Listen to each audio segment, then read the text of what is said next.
Howdy, howdy, howdy. Welcome in. Ooh, big yawns. Super duper sleepy.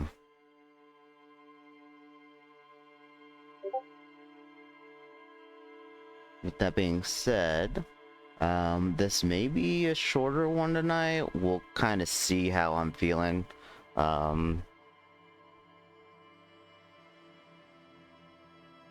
Quite tired right now, but we'll see. We'll do our best.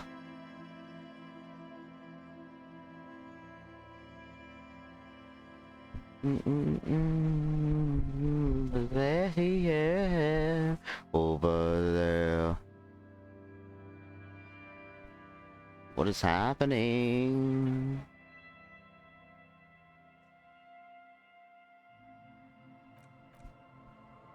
My mouse isn't like my... Oh, there we go. Doing silly. Howdy, howdy, Lonnie. How are you?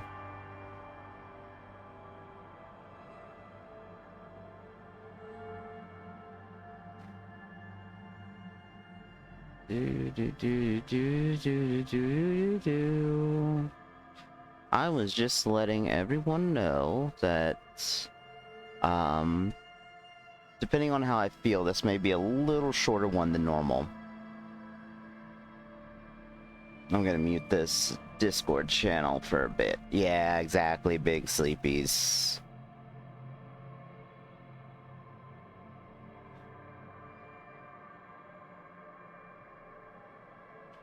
You're just not the one for me.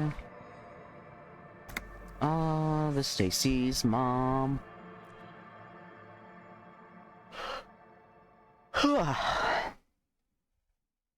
And 1 week since you looked at me. That's all. Hey, there's that flashlight. I was like, hey, I had it on. My flashlight itself took a second to get,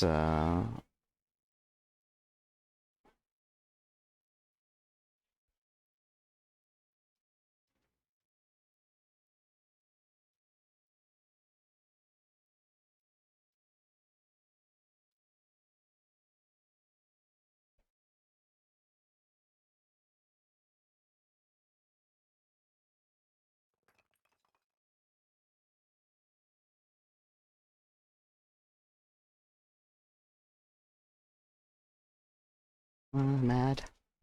The last at a funeral.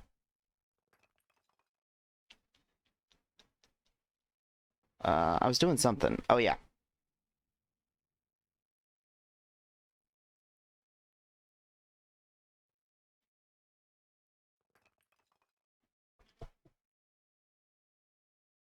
Why is my flashlight being weird?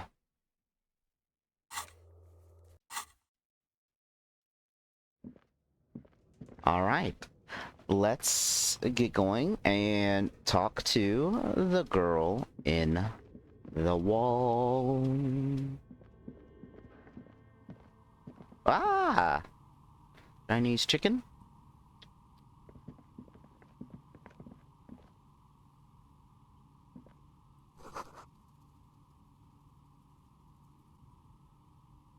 Oh gosh, is she still working on the game? A tray of polyhedral dye.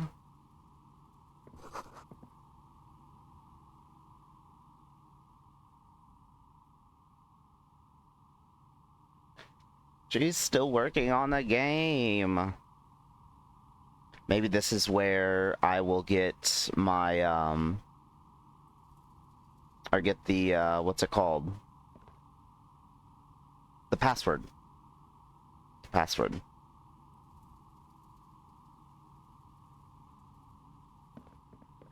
Hello, I'm Nia. Hello, I'm Nia. Bird like... Did you try knocking on my window? I must have missed you. I've been listening to my Melius. So what kind of dye are you looking for? She's got a direct view to the backyard. You should interrogate her about the lynching.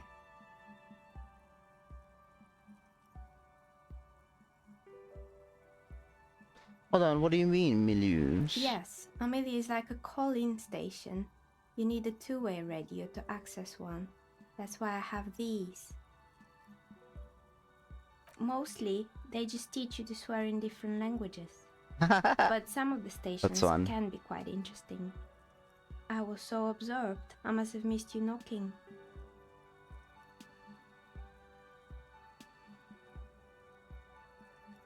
Knock on her window?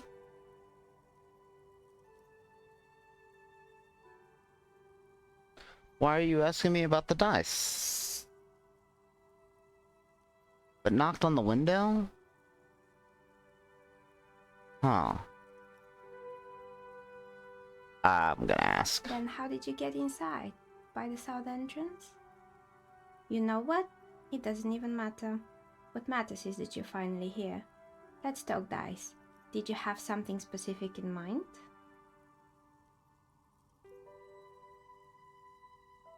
Why are you asking me about I'm a dice? dice maker. Tell me the name of your role-playing system and I'll make the die you need. That's why you're here, yes? I know a certain rock thrower.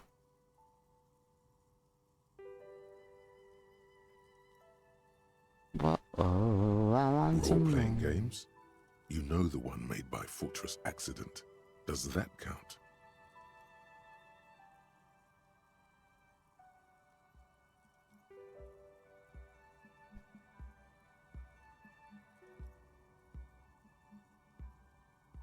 That one's a funny one.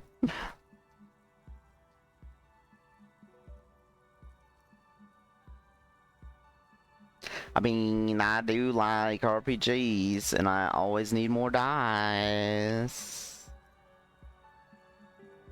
Okay. Very good. My rate is 10 real per set, unless you want something really unusual. Take a look around and see if there's any particular stone you want to use.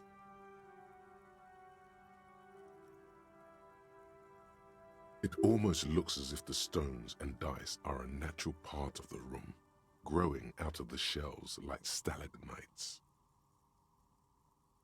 No falsehoods are present. She's a novelty dice maker and doesn't have anything to hide. Ask what you need. How did you become a dice maker? How did I become one? It was a business decision. I was a regular jeweler at first, but that's an unfocused field with too much competition. Some of my friends were role players. They asked me to make some polyhedral dice out of cobalt. That was my first order. I grew it from there. Do you like role-playing games yourself? Not especially. I like working with rare materials and a steady pay. And role players as customers? They're nice people. Some of those nice people have big bucks to spend on novelty items.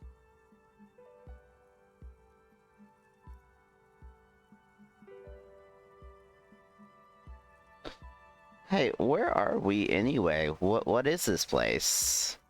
We're inside the chimney of an old central furnace. It's strange, I know.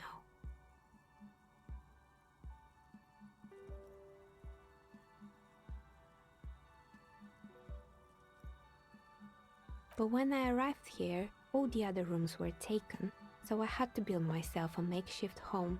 Besides, I don't really have to pay any rent here, so that's a plus. Creative.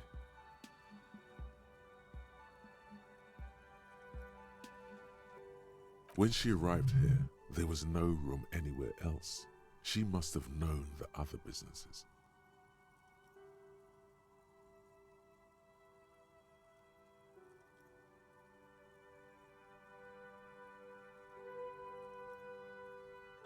Do you know what happened to everyone else? All the other tenants? Everyone else is gone. More or less. Are you interested in anyone specific? Oh, quite a lot of them spring to mind. There used to be a hair salon here, right? Yes, I think it was called Androgynous Orlando or something similar. They weren't a big hit around here. Turns out that working class men don't like genderless haircuts. They're scared of that word. A bit of experimenting every now and then isn't bad. It's not about the haircut, it's about the confidence.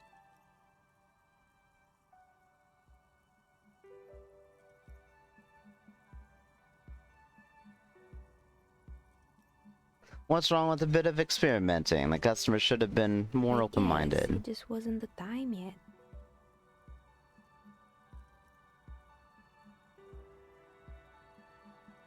What happened to the gym? It wasn't merely a gym, it was Artemiteps Boxing Club, a community project created to steer at-risk youth away from drugs and crime.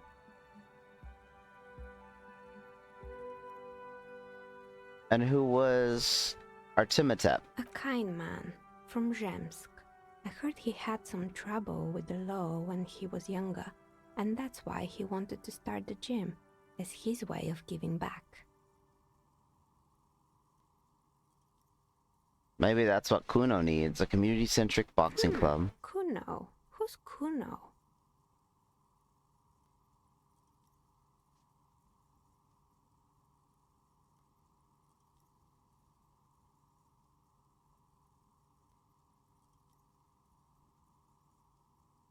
He's a little ginger gremlin who likes to defile dead bodies. Yes. You mean the kid with the sailor's mouth? Yes, I've heard him yelling profanities in the backyard. I think it would take more than a gym to help that kid.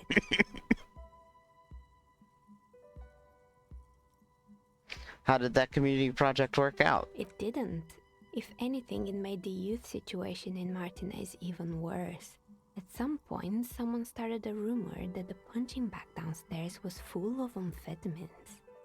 It's not really full of that. No one would store their drugs like that.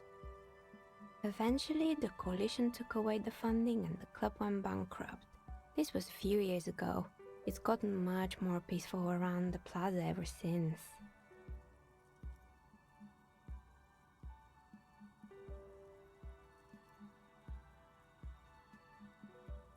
What's up with the broken windows? Oh, this one's a mess. There used to be a company that promised to repair windows 24 hours a day. What could go wrong with this one, right? Turns out, the business was actually set up as a front for an illicit group that was producing snuff milius. Who would have guessed? What's the snuff milieu? Oh, Encyclopedia doesn't even know. And they never cleaned up the debris either. Now it's just littering the hallway and I have no idea how to get rid of it on my own.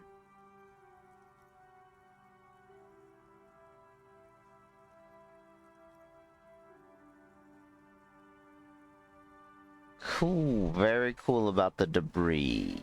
But what's a snuff milieu? It's a sub-Rosa radio station that broadcasts real murders with real victims. Some people Ooh. pay good money to get off on it. Big oof. Nothing changes in her tone as she says that, as if it's just another piece of information to lay out for the world. Don't worry, the ICP has a separate division that deals exclusively with unlicensed sub-roses. This isn't our problem. Good luck with that. It's not easy catching those perpetrators.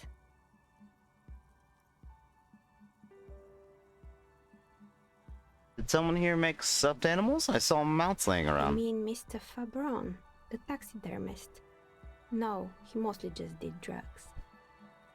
Anything else? I found creepy mannequins. There used to be a Facts. fashion atelier here, but I have forgotten the head designer's name. They were doing well for a couple of years until the insect rights activists came. Insect right activists? What in the name of? The atelier produced a certain collection that used chitin among the materials. Apparently chitin is made in the Occident, where it's extracted from beetle wings. And you know how all kinds of political movements are big in the Occident. The activists shut down the biggest chitin supplier, which of course caused the price to skyrocket. And, naturally, all the most fashionable tastemakers refused to be seen in chitin from then on. The atelier went bankrupt before they could finish the collection.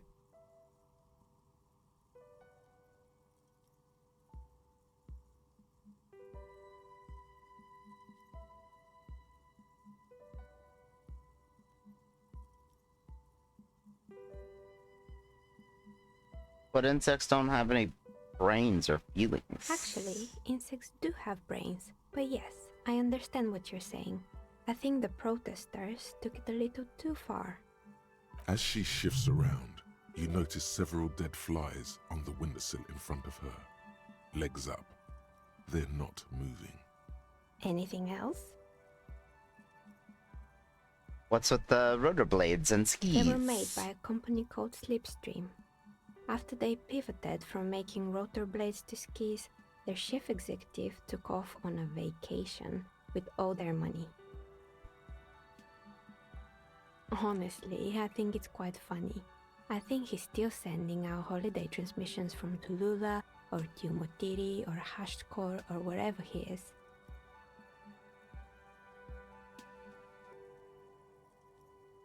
Interesting. Well, what do these transmissions say? Usual, I imagine. That he's been thinking up all kinds of new business plans and can't wait to get started on them just as soon as he returns. Men like that are a curse.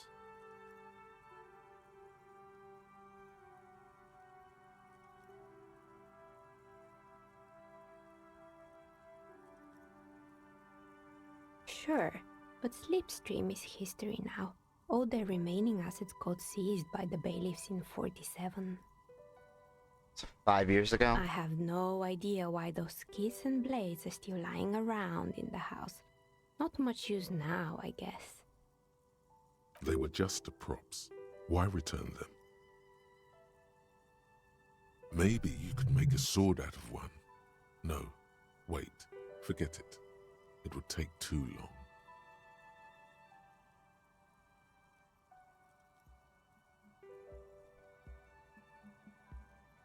Found the building's intercom, but it's not working. Oh, right. I hope you didn't try to ring me. I think none of those doorbells work, including mine. I'm still in the middle of connecting the wires. Sorry about the confusion. The doorbell with the empty name card must belong to her then.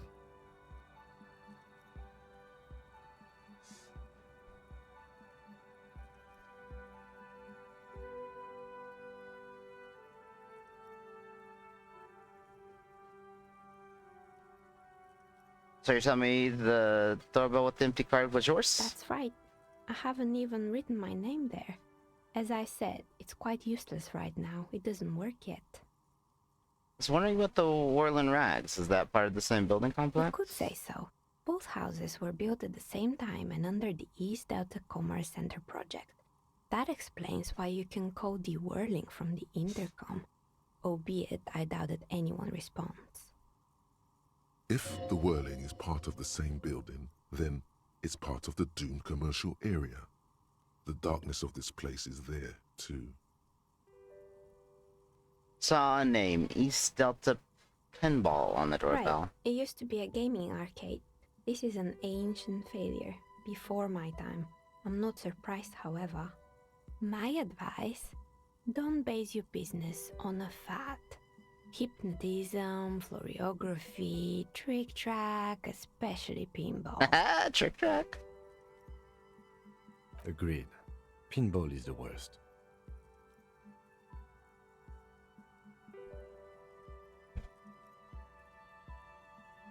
A strange thing happened when I tried calling our company name Slipstream SCA. Someone answered. It can't be true.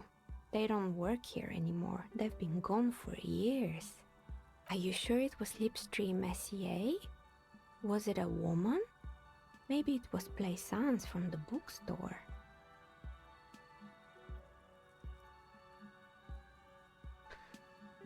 She said she was from Tricentennial Electrics. Tricentennial Electrics?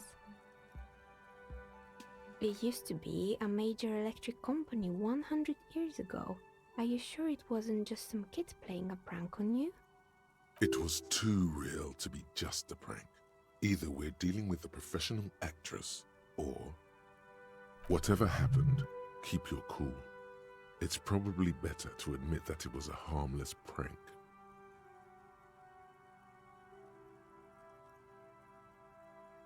It may have been some sort of rare electrical Prank anomaly. is more likely, no? Oh, the kids these days.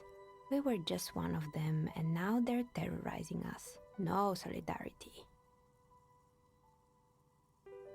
I have some more questions about the building. Sure, I'm listening.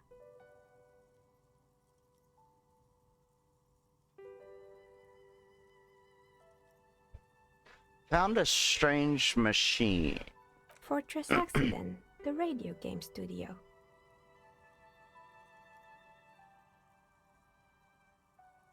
They were an interesting bunch.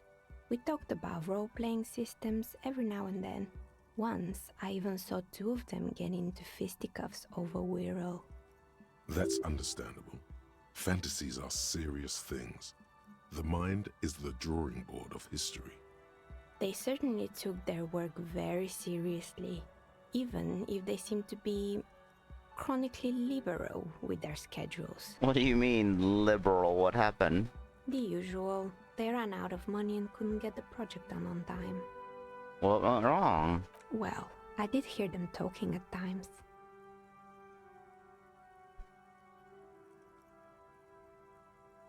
They seemed to believe they were historical individuals on some grand quest. She sounds almost mocking when she says that.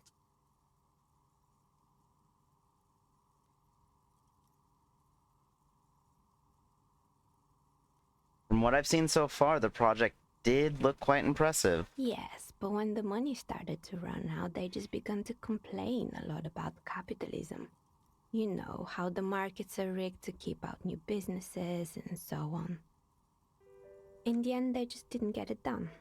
They didn't have enough willpower to produce something truly historic, and to show up to work on time.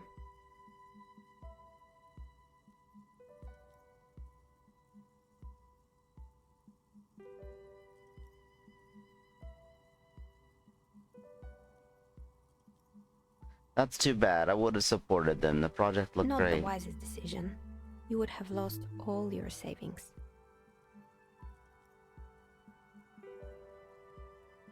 The result is 1 on a 20-sided Ooh. die. Crit fail. Anything else? There was a terrifying taxidermied bear in the Oh cellar. boy, the fabled Revachol ICT. You're in for a treat here. The place was owned by two guys who had some rather innovative ideas about marketing. The bear was one of them. Now ask me about their other ideas. Indeed. What were the other ideas?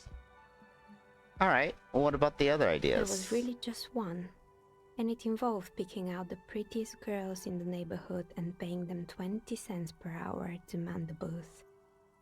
And by man the booth, I mean slump behind the counter with a face that could maim you if you ever dared to disturb their bored magazine browsing. Sounds like she really doesn't know how to be a female ally. Fritta does the same thing.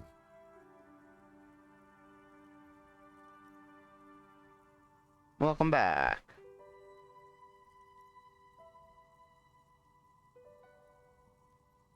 I know a girl just like that. She works at Frita as a cashier, and she's not particularly friendly. Employing soaky teenage girls is a widespread practice, yes. Unfortunately, they always come in packs. I'm talking about acne-ridden girlfriends and gorilla-like boyfriends loitering near the shop. At least that's what happened with Ravachol ICT. And they already had the bear. What about the bear? The bear. It didn't work out. Of course not. The bear was terrifying. No one wants ice cream guarded by a hostile apex predator. To make matters worse, the fridge didn't work too well either, and half the ice cream came out malformed and partially melted. Oops. Eventually, Ravishore Ice City lost the price war to its rival, Glacé 5000. Glacé 5000 sold caramel sundaes for only 5 cents a piece, out of regular fridges.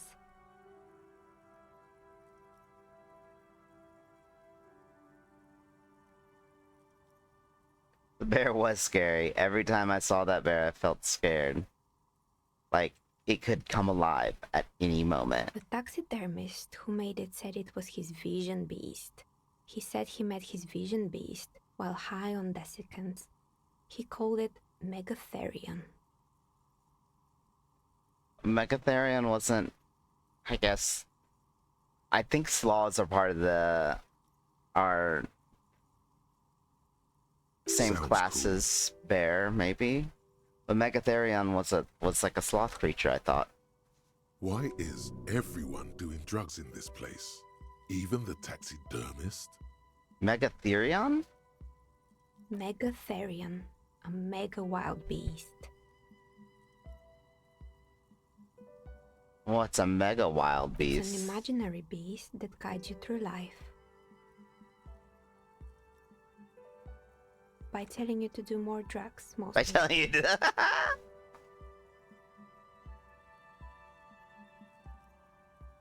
I don't do drugs. Very good. You shouldn't do them. You're a police officer after all.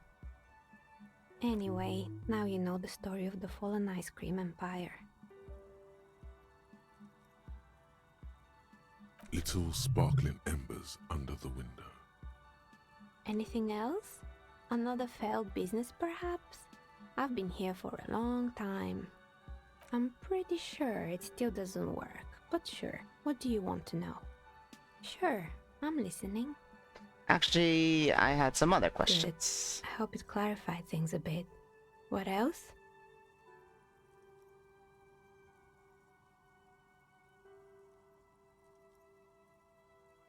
I've heard this place is cursed. Did you know people call it the doomed commercial area?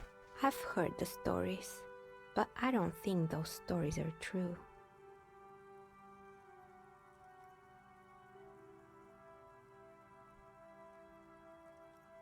Wait, how do you explain what happened to all those companies then? It's just capitalism. We only hear about tales of success, so it's often surprising to realize how many ventures actually fail. Plaisance is the one who sent me. She's convinced that this place is swarming with malicious Plaisance, energies. the bookshop lady? I've heard that her business is doing rather well. Have the energies spared her somehow?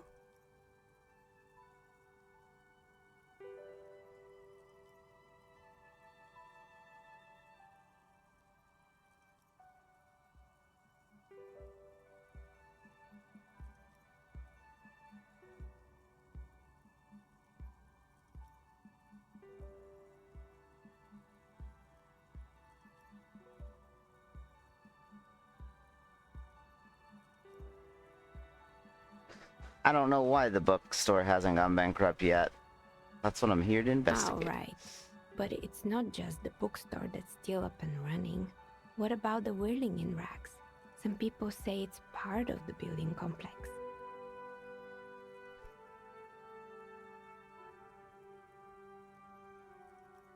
You're right. The whirling doesn't really look And like it's then there's cursed. me. I've been here for 14 years, selling novelty dice to role-playing enthusiasts. Not exactly a million-real business idea, yet somehow I've survived despite the talk of malicious energies. Strange, isn't it? Maybe it's just because she's so talented that she's been able to woo the curse.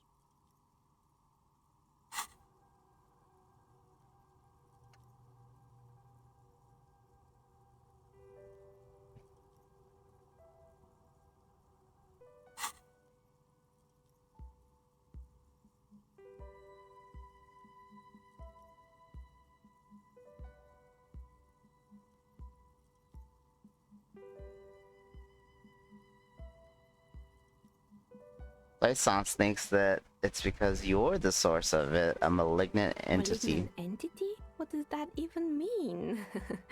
Some kind of sorceress? What about you, officer? Do you think I'm the malignant entity?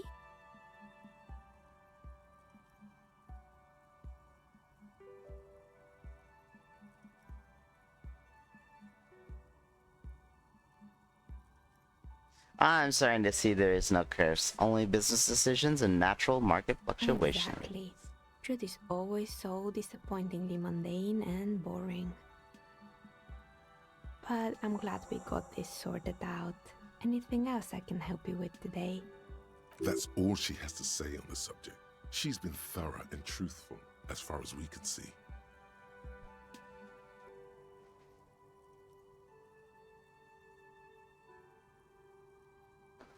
What do you know about the man who's lynched behind the whirling Nothing rats? really. I didn't know him. The lieutenant looks at his notebook, then the woman under the large window. Your window looks directly onto the courtyard.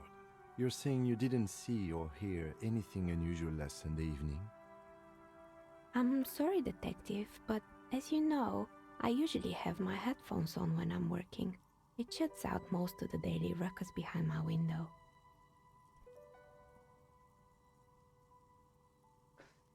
What do you mean by daily Well, ruckus? there's always something going on in the Whirling's backyard. During daytime, there are usually those kids, and lately I've been seeing a lot of drunk workers hanging about. Must be because of the strike. She's heard of the murder, but did not see it, sire. But I never saw anyone during that fateful Sunday night, I'm afraid.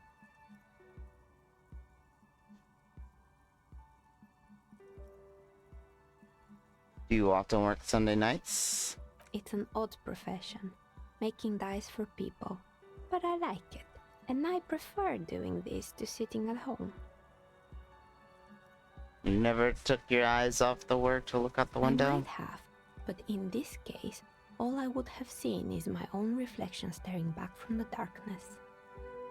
It's light here, but dark in the yard at night. It's really hard to make anything out in the yard when it's dark outside. Besides, I rarely get up to look out the window when I'm in the zone. I see. Thank you for your answers. She nods.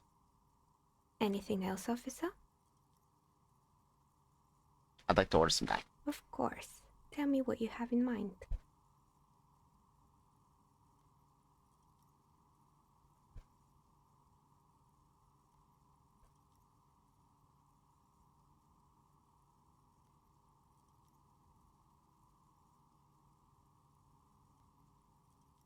Do you know the Whirl Untethered setting? Well, I don't want to click one and that be the way I go. Like, I like to ask the questions, but I'm just gonna go A short. star that fell from the firmament? Those cost more than 7 real. Are you sure?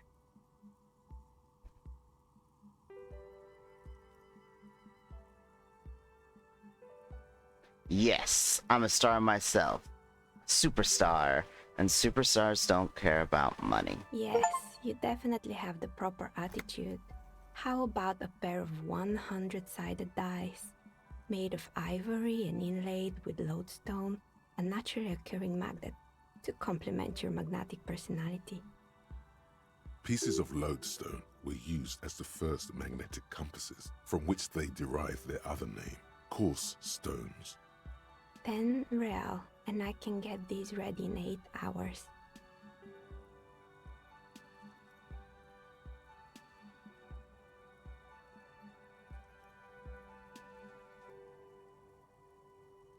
But do magnetic dice even roll properly? It's true, magnetic dice are definitely different.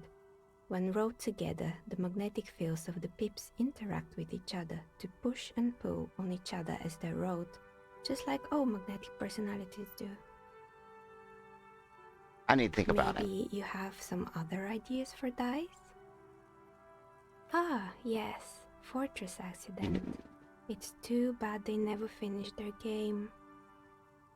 The Wiro Untethered die is a variation of a standard role-playing die, only instead of plants it uses motifs of ice and death, and loss of course. Ice, death, loss. Sounds like you. Ow, I'm conceptualization. thinking something made from alligator jawbone, cast in black resin. The reptile bone is as white as ice and dead as, well, death. For 7 real, I could have it ready in 8 hours.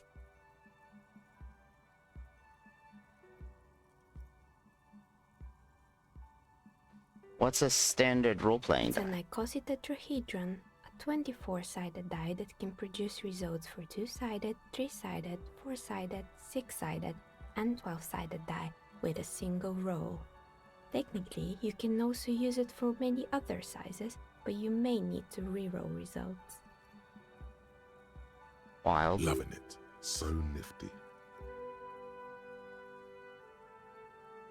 Why do you need to cast it in resin? Untreated bone is porous and prone to chipping. Cast it in something hard like resin though, and voila, it's perfect. Maybe you have some other ideas 6? for that? That's what I was thinking. I was thinking 6. Do you have any cursed What dice? do you mean by cursed?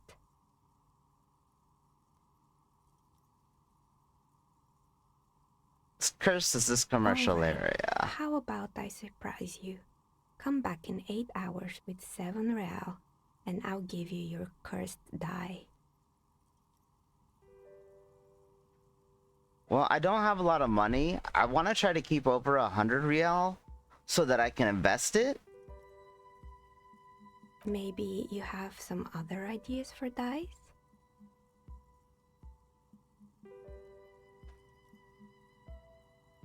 I'm sorry, I don't know what How die I about want. an amber die? Amber? A poor man's gold? Who told you amber was cheap? It's beautiful, really, and has been treasured since the ancient times. For 7 real, I'll craft you a 13-sided die from piece of amber with a fossilized insect. Right? It's perfect for those who can't seem to let go of their past. What did she say? She said, treasured since the ancient times.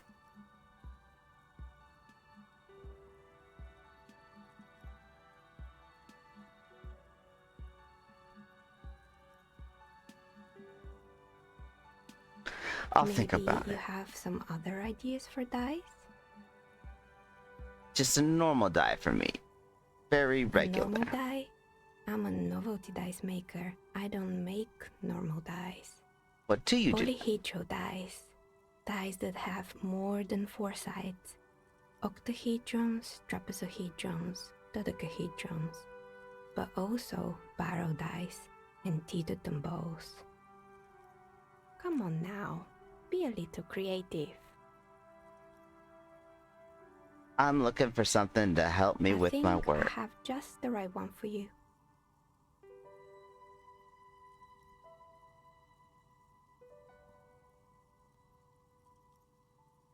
Police colors. Because I'm a police officer, right? Not the most original, I know. But sometimes the obvious choice is obvious because it's best. Here, catch. They're a gift from me. A beautiful woman tossing you a gift. Whatever you do, don't overthink it. Mr. Smooth Moves. You snatch the dice out of the air with one hand, just like you're in a movie. Wink. Oh, what are the odds? The red one is made of bloodstone with a lapis lazuli inlay, and the blue one is the inverse. I believe these dice are your lucky charm, officer. She winked back at you. Can you believe it? You truly are. Yeah, Mr. Smooth Moves. You definitely need luck in Martinez. Was there anything else? Okay, I'd Of like to course. order. Tell Which me what one you was it have that in I mind. wanted? I wanted I think I wanted A the most star that fell extraordinary. from the firmament? Those cost more than 7 real. Are you sure? Yes, you definitely have the proper attitude. How about a pair of 100-sided dice, made of ivory I and already did inlaid 6. with lodestone, a naturally occurring magnet, to complement your 6 was the enigmatic police one that I personality? just got.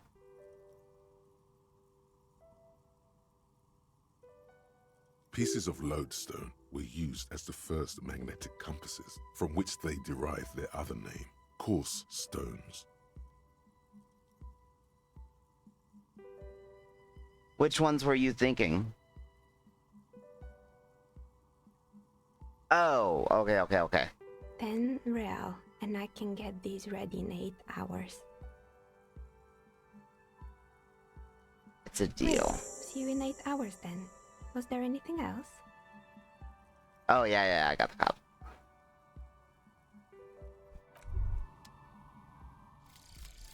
Anti-Object Task Force.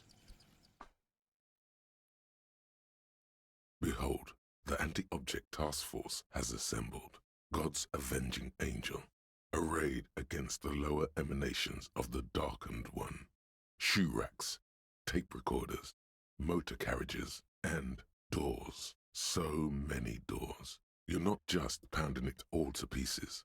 You're reforging the universe, from the anvil of the heavens to the worms below. Indulge in it. Be bold. Have an impact on the shape of creation. Out of the furnace of your rage. A new reality. Also, you should trash your room again.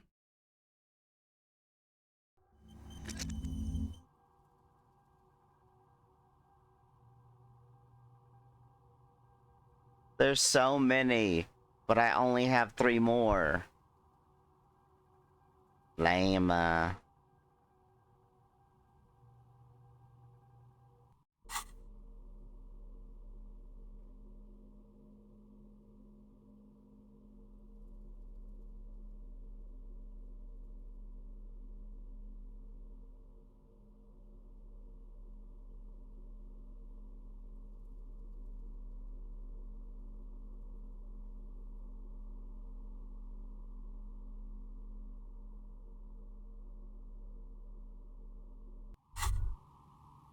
Wow, so someone's been a little boring. What? Yes, my standard liege.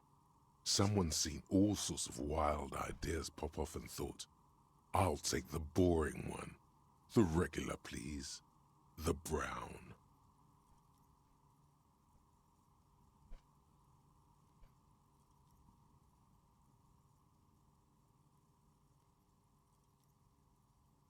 Kim, am I boring? You?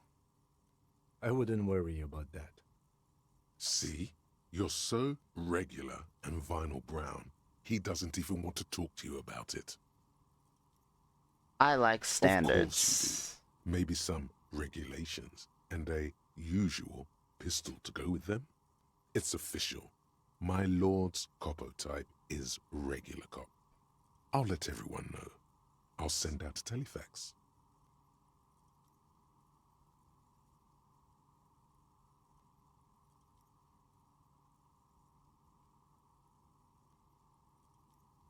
Wait. This will be my combo type Yes, now? the type of cop you are, sire. Think of it as a caste, a class even, a nation of regular law officials that you belong to. It comes, of course, with the usual benefits.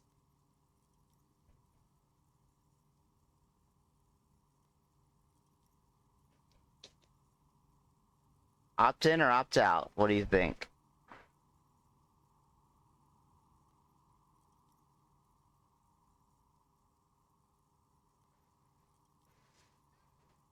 Done and done. No actual communiques will be sent, of course. That would be too dramatic. Well, I mean, it's better than Sad Cop. Which is what I was.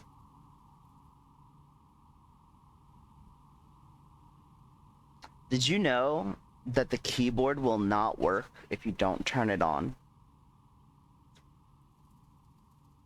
I'm like, why is it not letting me save?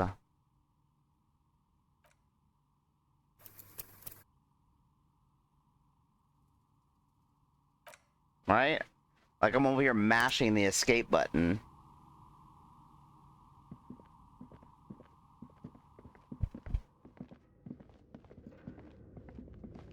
So, you know,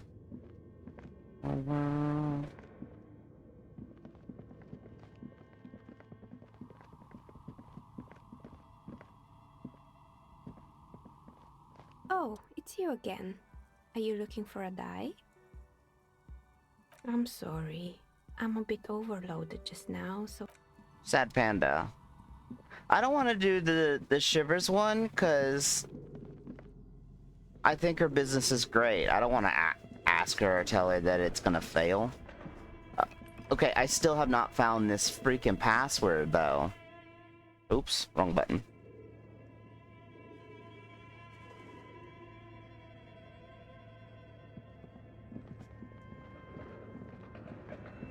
I will find it, right?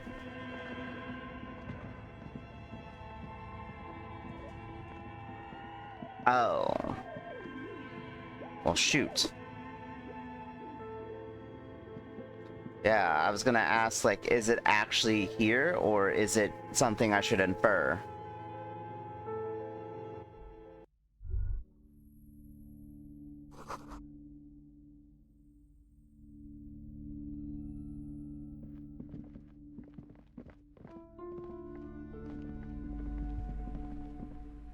What have you found?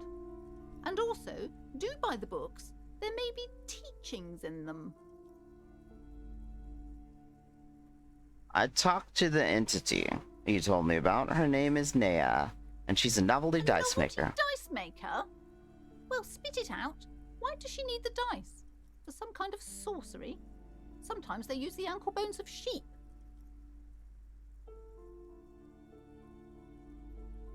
She's not a sorceress or some malicious entity. She's a businesswoman like you. I don't understand. If it's not her, then where is the source of the doom? How did she explain the curse? The narrative she's built herself, it does need tearing down. She's squeezing on the pendant too tight. A drop of blood in Oh gosh. Just don't say you don't have any answer yet. The uncertainty is killing her. Oh no, it's hot. Ugh. Yeah, my house, I forget what it's called, but it doesn't have like a normal AC system. And it's not great, so like I have fans on. To hell with it. Perchance you ought to just lie, sire. Swamp cooler? Yeah, no. It does feel like that. I desperately need to get a dehumidifier. Like, it would help cool down in here quite a bit if I could get a dehumidifier. It really would. But they're expensive. No, it's like, have you ever been to like a cheap hotel where like you like park and walk up steps to like your room? Like your room is kind of facing outside.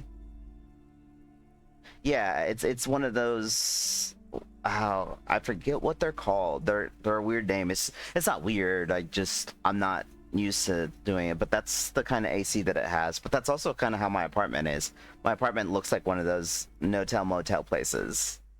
It's wild.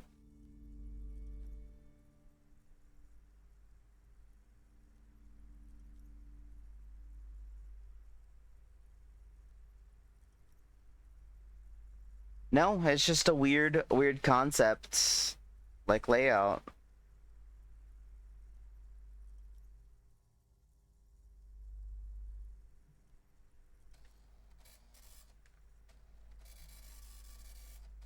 She says there is no curse because there are too many inconsistencies. Too many inconsistencies?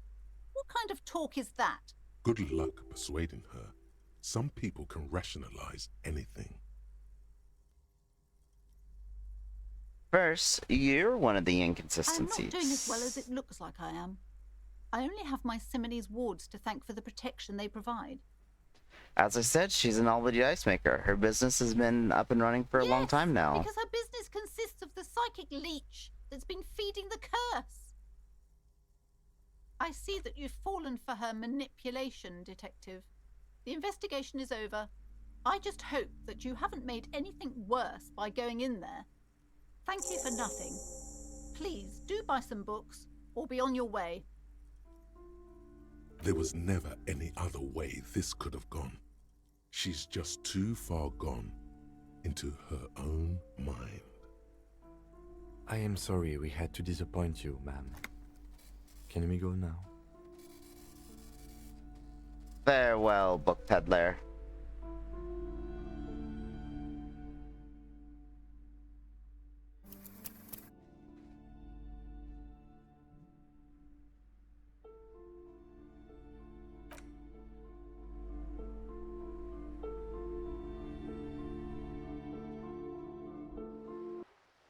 Okay, so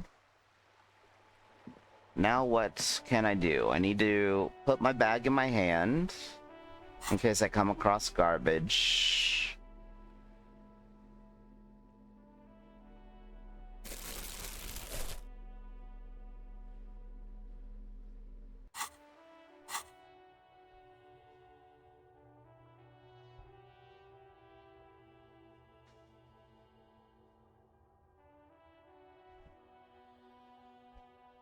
Regular law official.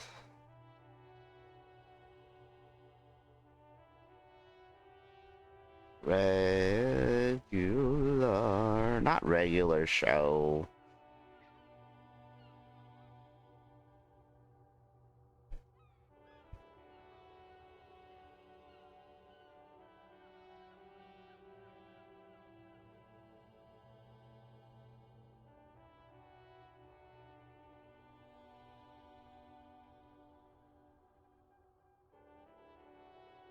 Oh, not ideal effects.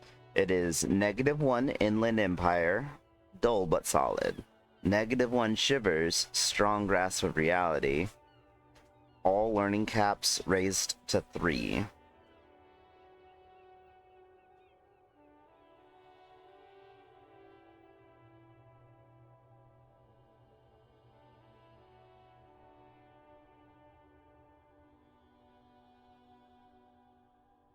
Yeah, it would -1 it.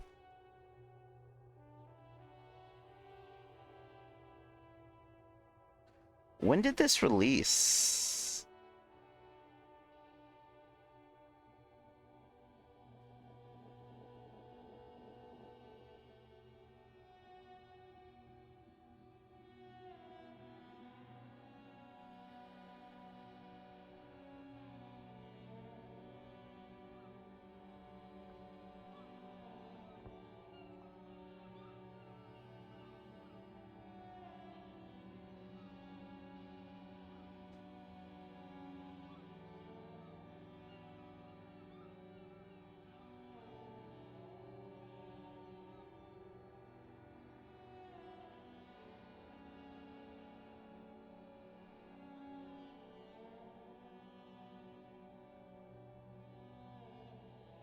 Not me getting distracted and looking at the 10 best thoughts. Wait, 10? 3, 6, 9. Okay. So there's 12, so... No, I didn't open the gum.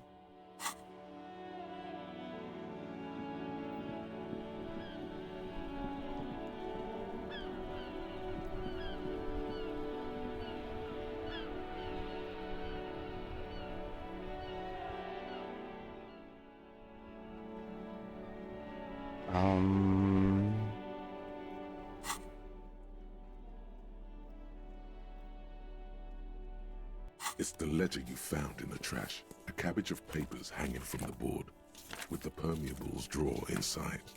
It's barely held together by a clip. I don't know what to spend them on. I don't know the good choices. They're not exactly white. They're yellowed in patches by sunlight and alcohol, and covered in dense blue handwriting. Ink escapes into watercolor patterns, reaching its tendrils across entire pages. The paper itself is checkered, with faint red lines, forming short paragraphs. Once in a while, there's a red stamp that exclaims, "Case files, commit to paper." The case files themselves are plenty. You count more than 100 sodden, crumpled up, earmarked pages falling apart in your hands. They appear to be sufficiently organized and extremely dense, if mostly illegible. Work, strife, poverty, the Jamrock Quarter. These are handwritten logs of investigations dating back to January 51, this year. The exact number is hard to estimate due to missing pages and an odd naming convention. But there are at least 20, maybe 30 cases undertaken, not completed, mind you. It's the middle of March. You have attempted 2 cases a week on average. What do you mean? Is that all?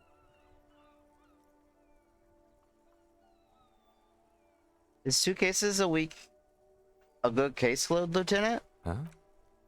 2 complex cases to undertake is a lot, yes. You really have to push yourself. I would not suggest it, lest you start making mistakes.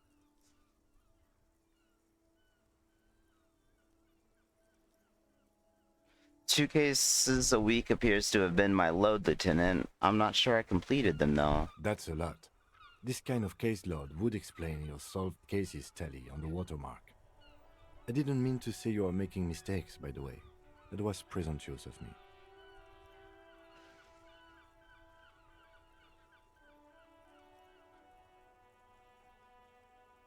I'm sure I made plenty of It's okay. mistakes. We all make mistakes. He's a super satyr? Like a fan of gills, the checkered papers dry in your hand. The handwriting is extremely dense, if mostly illegible. There was a mention of a naming convention here? Yes, it appears you employ a, shall we say, robust yet literary system. Each investigation has its case number written on the margins. Yet, still more tellingly, most are accompanied by a name. A title, one might say even. One that draws inspiration from snoop fiction and vespertine cop show staples.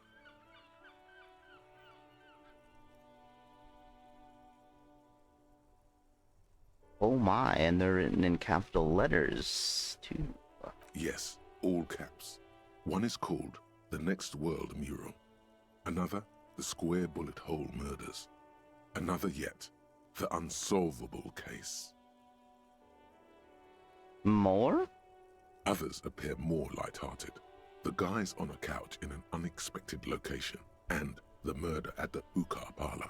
Even the rare article-free collapsing tenement. Murder features prominently throughout. It's going to take an effort to piece these case files together, but it can be done. Once you're done inspecting them up close. Kim, my cases appear to employ some kind of naming You convention? mean the alphanumeric? Officer, precinct, time of arrival at the scene? No, I mean a non-numeric one with titles. Oh, you mean the titular? Yes, well, so do I. In our defense, almost everyone in the RCM does. Why is that? It's a holdover from the early days of the RCM, right after the revolution, when the organization had little idea how to do things. It persists in an unofficial capacity. Officers use these titles to refer to their work among themselves.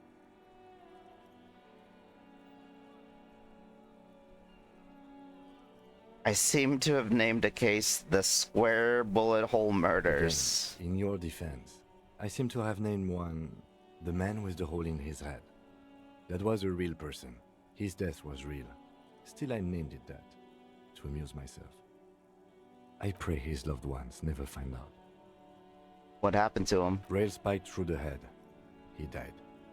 It was a workplace accident. Golly.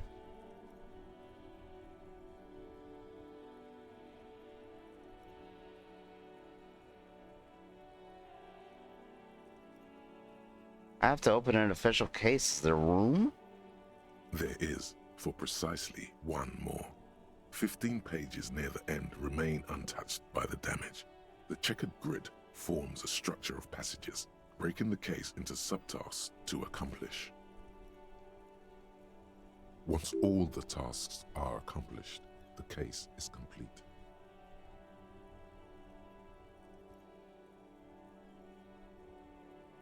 Commit to paper. Yay, yay, I'm using the pen. The task you've completed green flow ape. out of the kind green ape pen in a brash freehand similar to the rest of the letters.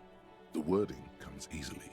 It's almost robotically simple, a language developed for mental rigor and simplicity.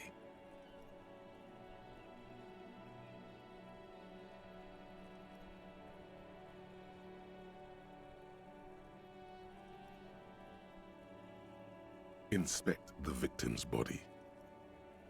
Get the body down. Interview the cafeteria manager. It's not exactly poetry, but poetry would be out of place. Yeah, let's cross out the ones I A satisfying finished. slash sounds across the paper. You're done, it seems to say. And you, and you. You're a swashbuckler with that pen, Harry, and it feels good. Feels like completion. Things to be done and things already done. The composition of reality.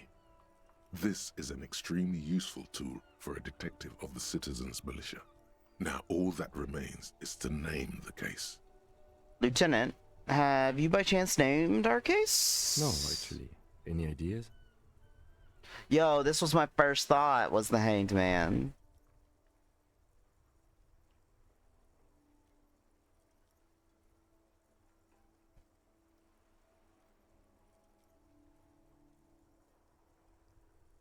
The Furies are at home in the mirror? Why's that? Oh, well, then maybe I can suggest one.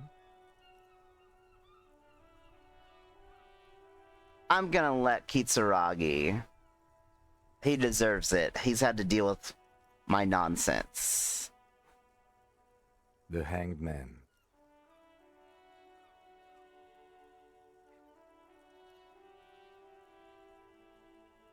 Thank you. Solid I name. think so too. Good and normal.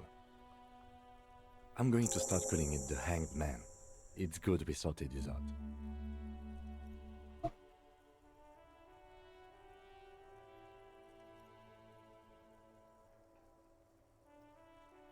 I hear you on appreciation of the ones who deal with our nonsense. Oh, yeah. Yeah. And we all have nonsense to be dealt with.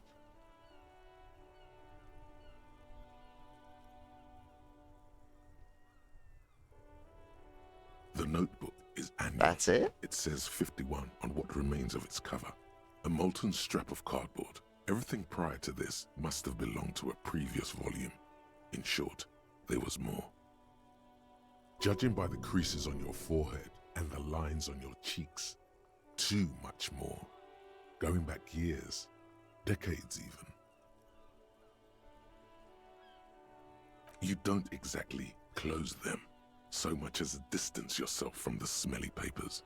They're a little further from your nose now. Okay, so I don't know what to do right now. I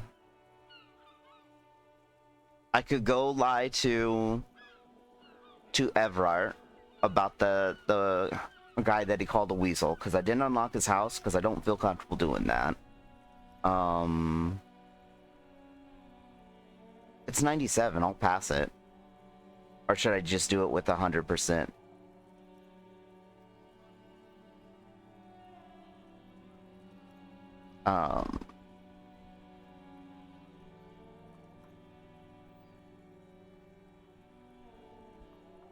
Maybe I can get it to 100 and get a...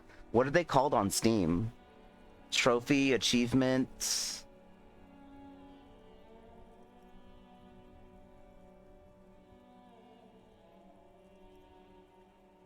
Is it achievement? I got one a moment ago for saying outlandish superstar stuff.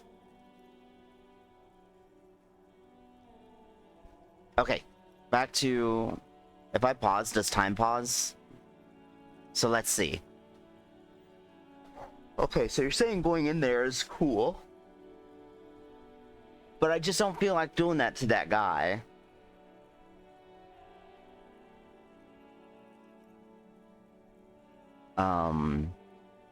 So I have that. I need to find a crowbar. A super crowbar.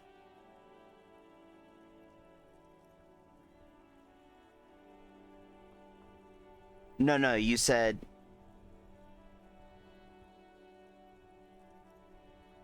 I said I don't want to go into the weasel place and unlock the door, because I don't feel comfortable doing that, and you said that would be cool.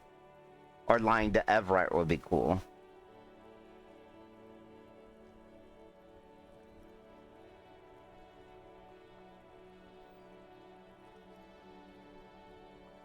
So I guess I'll read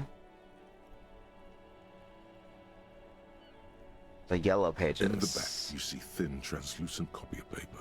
Some neon yellow, some bright red, all covered in boxes, like marching armies. These look like official forms, waiting to be filled out. Then rip them from the binder and hand them out, according to type of form. What types of forms are here? 3. The topmost are misconduct fines, the middle ones are station calls, and the bottommost are field autopsy forms. Each is easy enough to make sense of. You don't have to be an intellectual giant to do police work. Misconduct A fine. monetary penalization ranging from 20 to 250 real. Severe cases allow for 1,000 real, but that requires special paperwork. The details of issuing these fines are spread out over the rest of the fields, but they appear pleasantly vague. These are quite sinister in turn. They give a date and time for the person to appear at the specified precinct police station. Below the call are the criminal charges you risk by not appearing. All in a print so small it could be considered downright cute.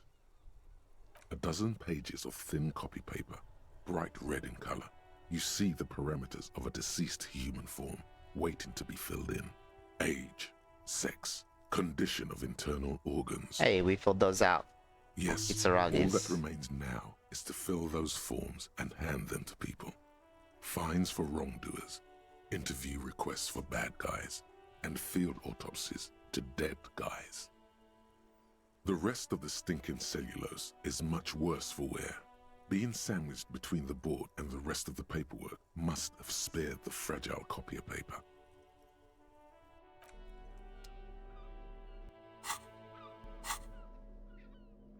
Close. Logic.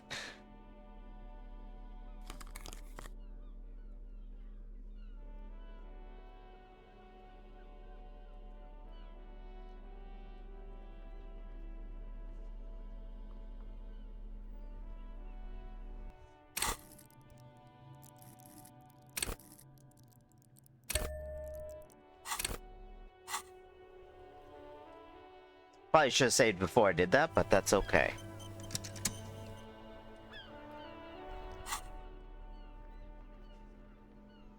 It's the ledger you found in the trash. A cabbage Wow, of I'm still papers only at hanging from the 97. wall, with the permeables drawer inside.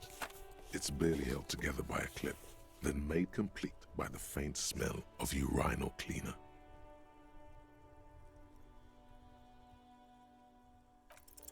Yes, you can piece them together using the alphanumeric code on the margin.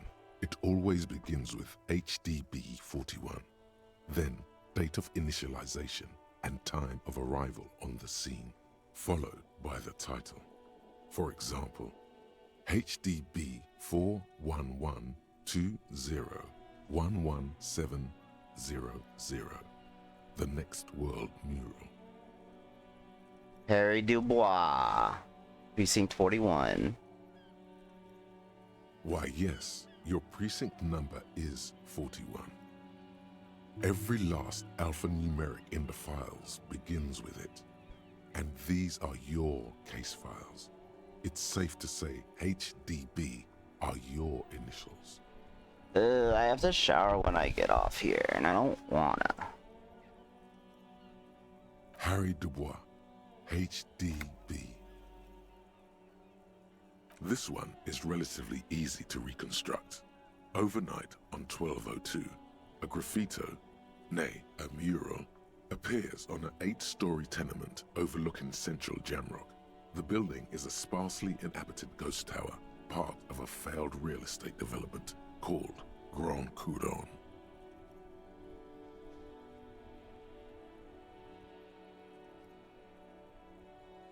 Cause of failure, rent too high.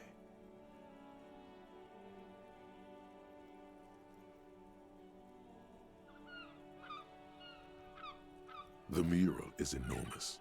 2 silhouettes, a man and a woman, are kissing. The text cut into their form reads,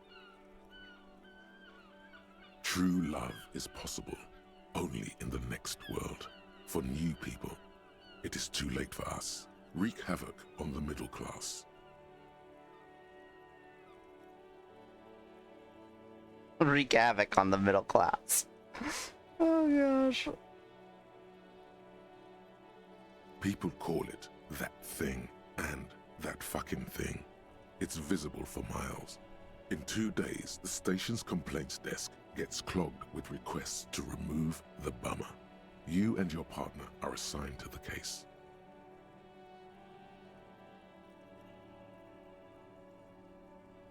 The graffito crew is easy to track down. Only the belles lettres have the literage of industrial paint to cover the surface. One of the graffito artists is rumored to be rich. They take responsibility for the execution, but not the design. The ideologue of the next world mural, as the crew calls it. That's what's his name? Unknown. What I forget his name.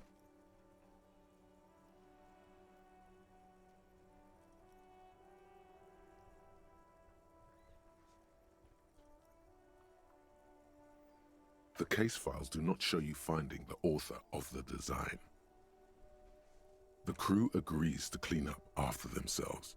However, your partner, JV, is against the removal, citing public support for conservation. This leads to a debate in Precinct 41, which then spreads to the streets of Jamrock, ending in a rare plebiscite organized by you and the rest of Row 3. The 9,000 people subjected to the mural's message, all of Lakeside, Central Jamrock, and Villalobos, plus half of the eminent domain, participate in the vote. Although the case begins with what appears to be a lot of rambling on the streets as to how juvenile and stupid the mural is, given a choice between 2 options. I think that community support is important, and supporting the community is important. A staggering 78% of voters choose to keep it. Turns out the opposition were a loud minority, and that love truly is possible in the next world for new people, and it is too late for us.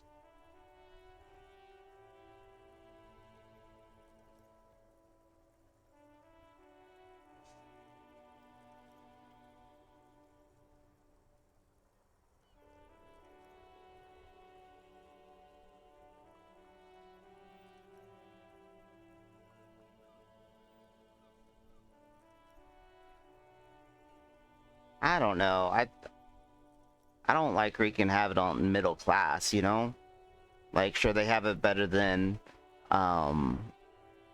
lower class? But we know who's really to blame. The ones that are up here. Up here. I can't even get it up.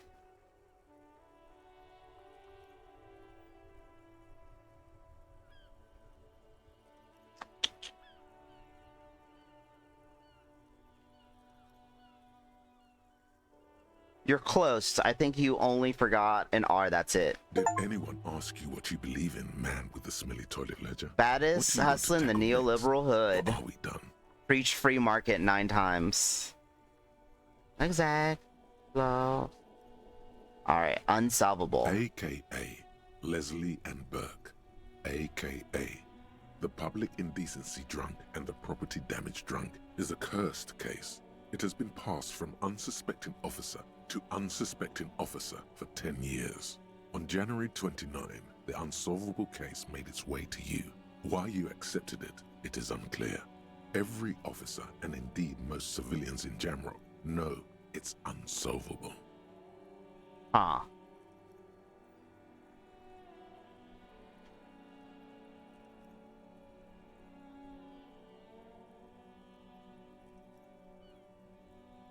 Leslie will always take his pants off when he's drunk. Burke will always trash everything. It's just what they do. It is their nature. You cannot change the nature of a man, and you can't lock them away because public indecency and small-scale property damage are not punishable by incarceration. The only way for Leslie to stop displaying his genitals and for Burke to stop attacking things would be for them to stop drinking alcohol, which in their 40s or 50s, it's hard to tell because of their distorted features, is a medical improbability. Wouldn't we just keep them off the streets? You would think that, but you're wrong. Where's the fun in exposing your genitals or breaking stuff in your own home? No, Leslie and Burke are on the corner of Main Street and Perdition because that's where the action is. Can you keep yourself off the streets? Threatening fines, dragging them to the station, locking them up in the hellholes they live in, locking them up in the station, hypnotherapy, even trying to get the local gang of Zemyaki to take them out. The Zemyaki gave them ethanol so Burke and Leslie would expose and rampage even harder. You tried it all, and still the complaints wouldn't stop, as they hadn't stopped for 10 years. It's plain to see from the files that you, Satellite Officer JV, and Special Consultant TH had more important cases to attend to. You uncover cross-reference to several ongoing investigations, each brought to a standstill every time you drive down Main Street, because there they are, on the corner of Perdition. And what is Leslie doing? Leslie is the indecency, is that right?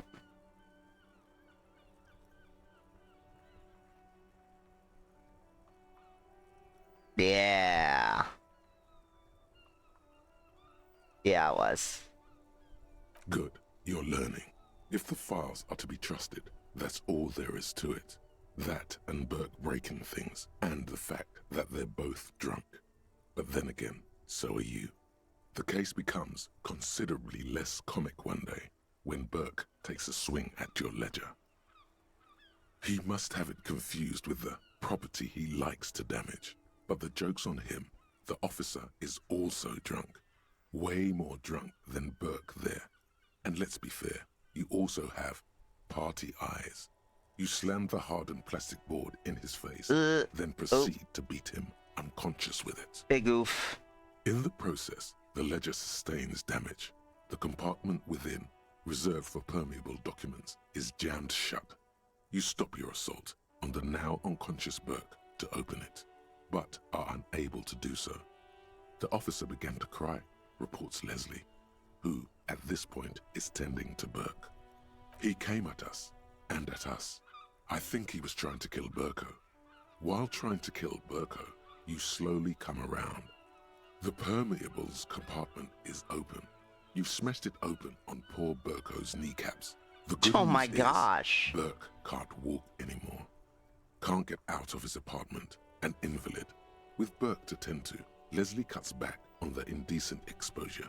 Maybe he flashes his genitals to Burke. Who knows? But both drunks are off the street. The complaints stop. The unsolvable case is solved. Which is also why the officer responsible narrowly escapes a disciplinary hearing. The end. Do you want to read another one? That was rough. I have 3 left, but It would only be an hour and a very half. Interesting to read about these, wouldn't it? I mean, there seems to be a square-shaped entry wound in the victim's forehead. She's been sitting there for weeks, on her rocking chair, with a square hole in her skull, staring at the wall, her mouth agape. That's all you got. From the half hour you spent piecing it together, all you know is the entry wound was square-shaped. You never found the bullet. And then another body showed up, also with a square hole in his forehead. A sequence killer. Who knows? Those pages are missing. What next? One day you may still catch the man with the square gun. Okay. A couch in an unexpected Some assholes location. brought their couch outside and hung out on it. In the middle of the street, on the roof, on the hillside by the motorway. You know, at an unexpected location. They were young, and they thought they looked cool on it.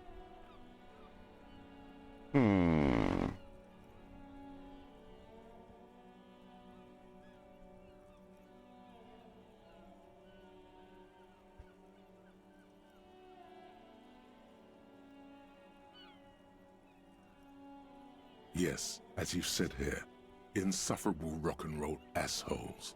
Young people are the worst. So anyway, you got a complaint about the damn sofa, or couch, or whatever it was. They were leaving it out in all these unexpected and whimsical locations. They took it to where they also took photos of themselves on it, and smoked cigarettes, and drank coffee because they felt it's intellectual.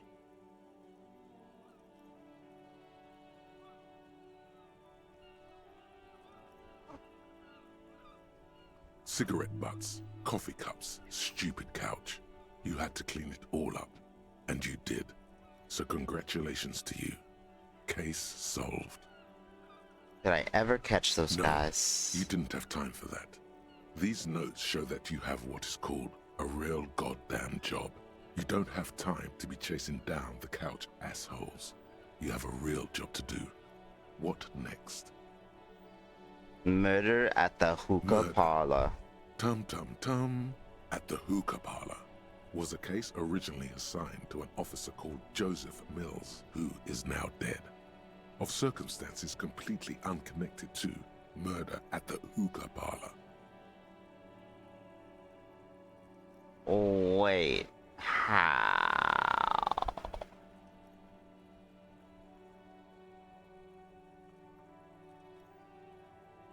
Beaten to death by a throng of Villalobos gang members when him and his partner JM, only initials mentioned, answered a call one night.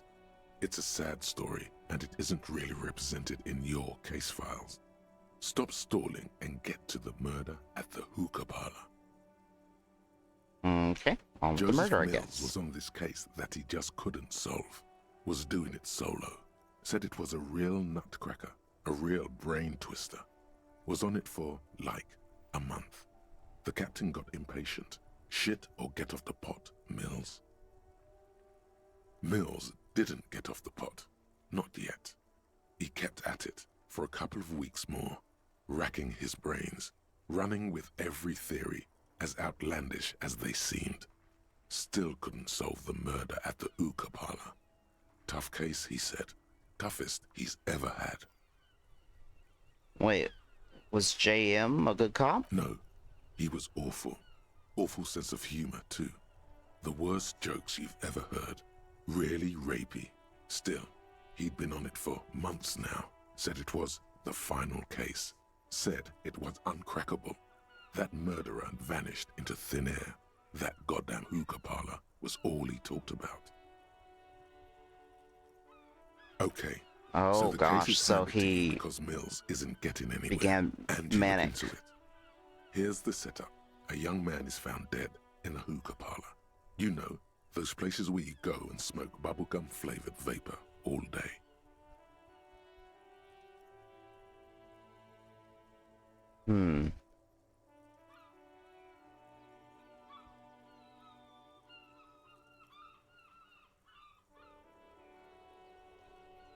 Yeah, Really really cool. lame.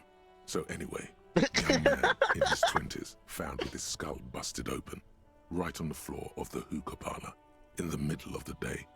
No one else is in there, only client that day. In perfect health too. Some kind of movie producer. No one enters, no one exits. He's just sucking on his watermelon hookah all morning, all noon, like he usually does. Seems like a long time He's a stuck on a regular. hookah. No calls, nothing. Just sucking on the hookah until 15:45. Then bam, he's dead on the floor with his skull busted open, blood everywhere. What happened? How can it be?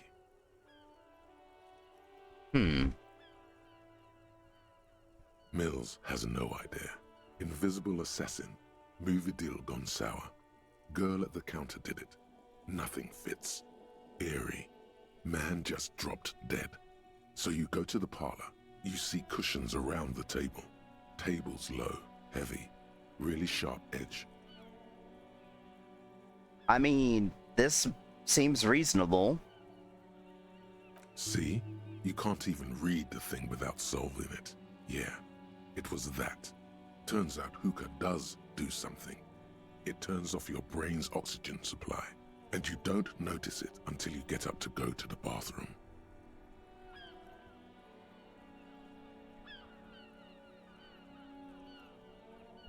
And what was he doing here for 6 hours? Exactly.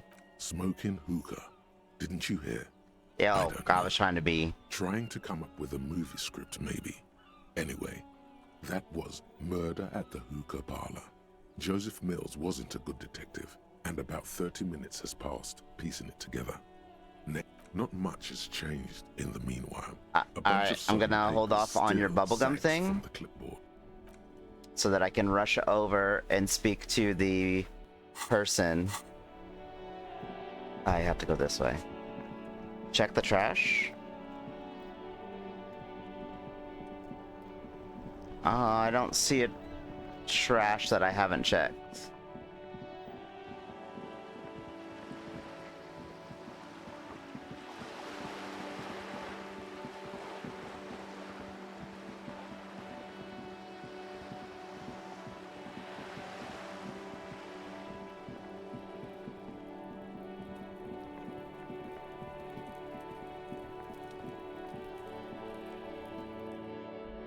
Let's go talk to him.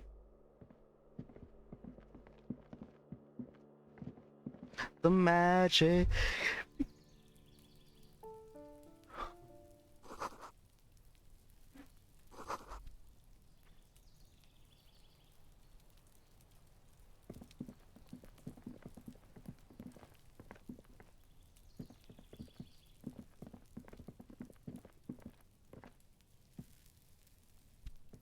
Gendarmerie, you found me.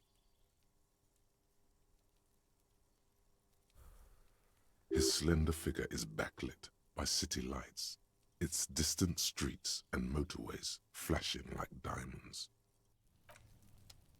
I forgot to save.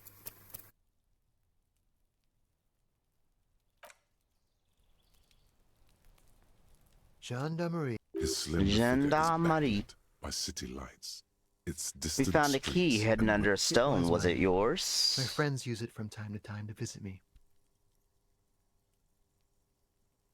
So tell me, are you here to make things right again?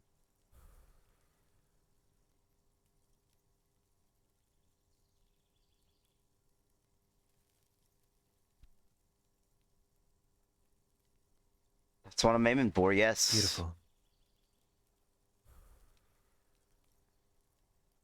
I have some good news for you.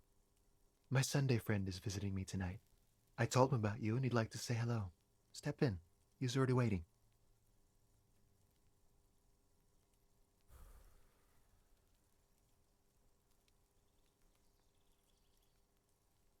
By the way, I'm really digging the view up here. Mm-hmm. That's why I chose this place. Martinez is special, isn't it? Wait. Suddenly you are digging things?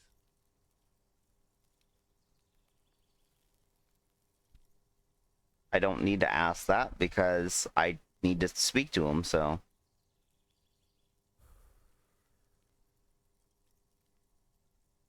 I'll talk to him, but first I want to talk to That's you. nice, but I don't have anything to tell you.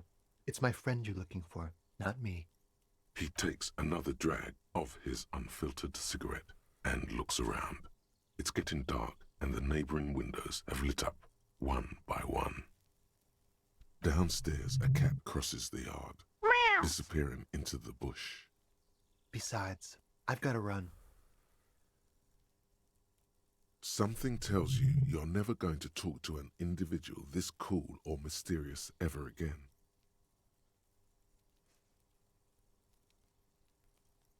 Run where?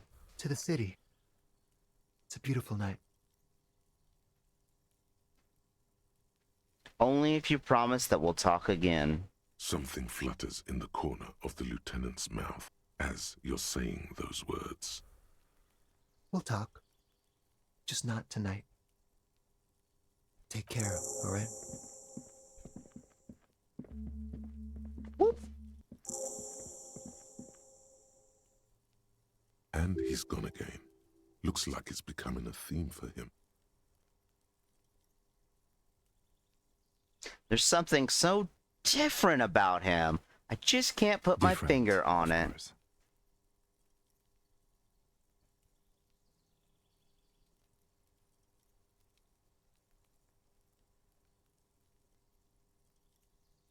There's just something so mysterious about the way he talks and Something moves. so mysterious about the way he talks. Very mysterious.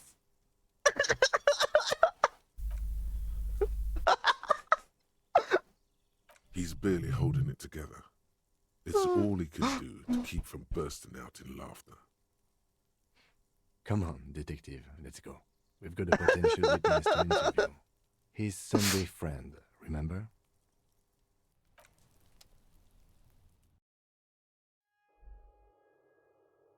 See, you're just not the girl for me. I'm in love with Stacey's mom. What?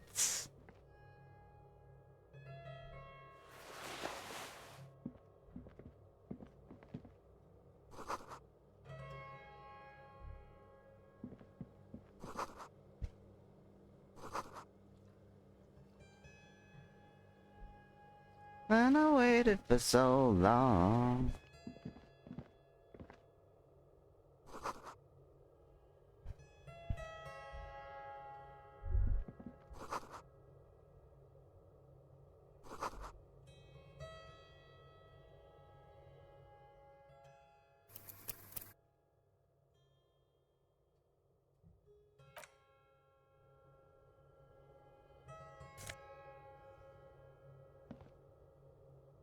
I'm just stealing this guy's entire clothes, yeah. Yeah, exactly. I got invited in. Officers Hopefully of it doesn't bite me in the Reverchel butt later. Citizens Militia. His hands are clean and well manicured. This is a man who knows the importance of appearances. My name is Charles Vildrouin, and I am an official with the coalition government. I work for the Institute of Price Stabilité on assignment from Monsieur Laclé. I heard you talking to my friend outside. Very good. Super. I am here to assist you in any way possible. Ask me about the hanging. Hanging? What a drag. He seems like a cultured gentleman. You should ask him about the finer things.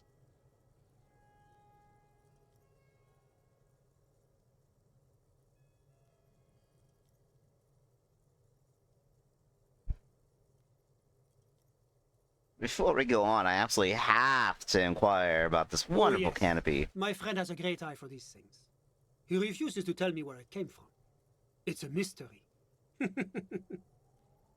I believe they call this type of frame industrial. It's very comfy. Friend, That's really yeah. all I can tell you about it. The lieutenant takes out his notebook and nods to you to proceed. What's an official like you doing in The Martinet? coalition is only looking out for the price stability. Inflation is a killer, like a heart disease blocking the normal circulation of the economy. It must be controlled. Agreed. The economy impacts the entire international community, which is why it requires international oversight.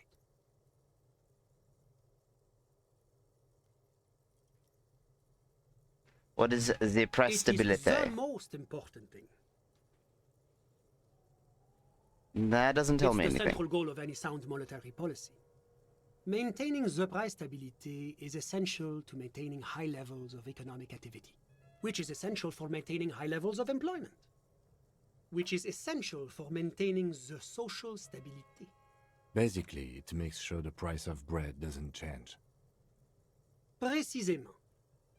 Too much inflation, bread becomes too expensive. Too much deflation, it becomes too cheap for bakers to produce. That's why the Institute of Price Stability works to keep inflation just below 2%. 2% of what? But not too far below. No. Too below is also bad. Below, but close to 2%. You're not answering my questions at all. The coalition believes in the importance of informing the public about the benefits of the price stability. Transparency is one of our principles. Okay, Would you sure, like an give me a informational leaflet. pamphlet? A sound monetary policy is essential for addressing uncertainty. Stability is the raison d'être of the moral intern. It's the reason why I identify as a moralist. But oh, I don't have my leaflets on me today. That's too bad. You can always call our information line. Making information available is part of the moral intern's commitment to transparency. What is this international La community? communauté internationale is what Revacholians colloquially call the coalition. In other words, the nations that stopped the disaster of the revolution. And what do I call the Your employer, coalition? technically speaking. The governing authority of Revachol. The RCM is but one part of this provisional administration. I've heard about this moral intern before. Oh, I want to It's know the more. International Organization for Moralists, hence Moralist International. The Institute of Price Stability is just one of its many mind babies, as is the coalition. So we're actually working for the moral There are intern. more nefarious powers to work for than the moral intern. Are you a moralist? But of course, But why? because moralists believe in a normal, stable world governed by democratic values. Lieutenant, are you a moralist? Me? You've managed to catch the lieutenant off guard, but only for a moment. He quickly Yeah, caught him off guard. himself. I'm a lieutenant of the RCM, dedicated to maintaining law and order in Revachol. A very moralist answer. The lieutenant is practiced in the art of putting on a show for one's superiors. But what is a normal, stable The world? Occident is part of the normal world. Oranje, sur la clé. Martinet doesn't seem very normal or stable to me. Martinez? No. Martinez is something else. What about the rest of Revachol? Is it part of the normal world? Revachol is generally difficult. It's led by an interim government, which means it hasn't yet achieved full democracy. But they are working towards it. You're all doing very well here, relatively speaking.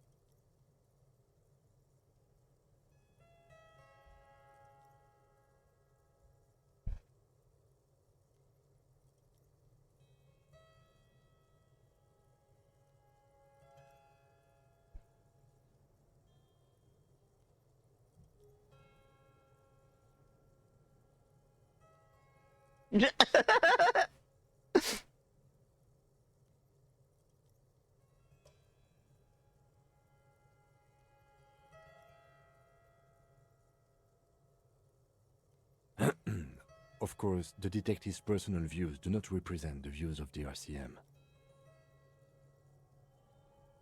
Ah, my friend. But the lesson of the revolution is that communism does not work.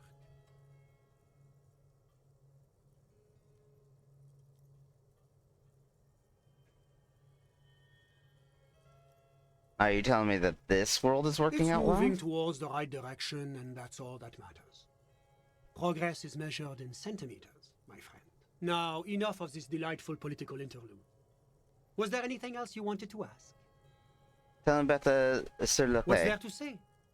Sur-la-Clé is a modern, urbanized country that measures very high on the Human Development and Freedom Index. Mostly, though, it's known as the executive heart of EPIS. Moreover, it is a great sponsor of less emerged countries. Revachol is only one of its many darlings whose progress it supports and cherishes. Darlings? That can't be an official designation. What makes Revachol Sur la Clay's darling? Because a great percentage of Revachol's culture hails from Sur-la-Clé. Its language, its people, its cuisine even. Or at least in the downtown La Delta area. Jamrock and other parts of the international zone have been mercifully spared of Sur la Clay's love for meatballs and mashed potatoes.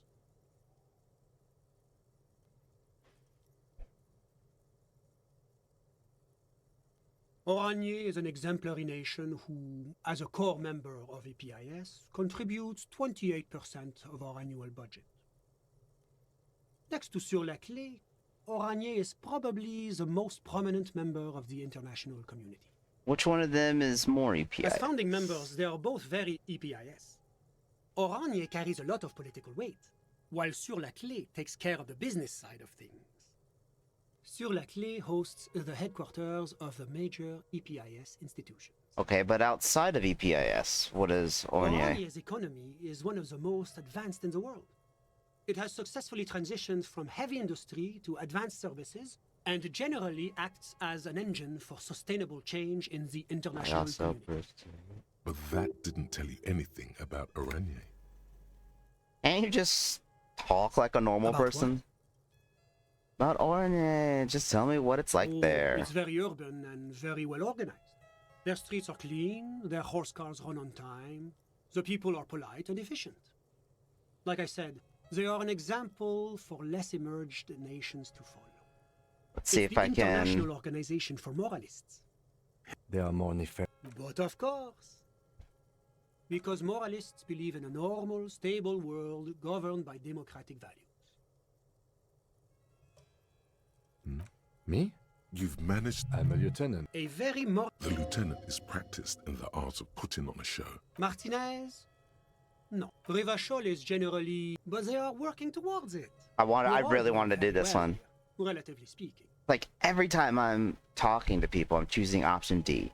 None of the above. Is that Is moralism? this option D usually the most reasonable answer?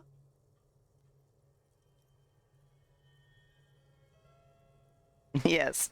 Everything else is super extreme. It's like I'm living with a bunch of lunatics. Sounds like you're a moralist indeed, my friend. Welcome. Moralism Welcome. is all about compromise and achieving the achievable. It's pragmatic, realistic, and level-headed, an ideology for doers. Are you a doer, my friend? It looks to me like you are. Now, enough of this delightful political interlude.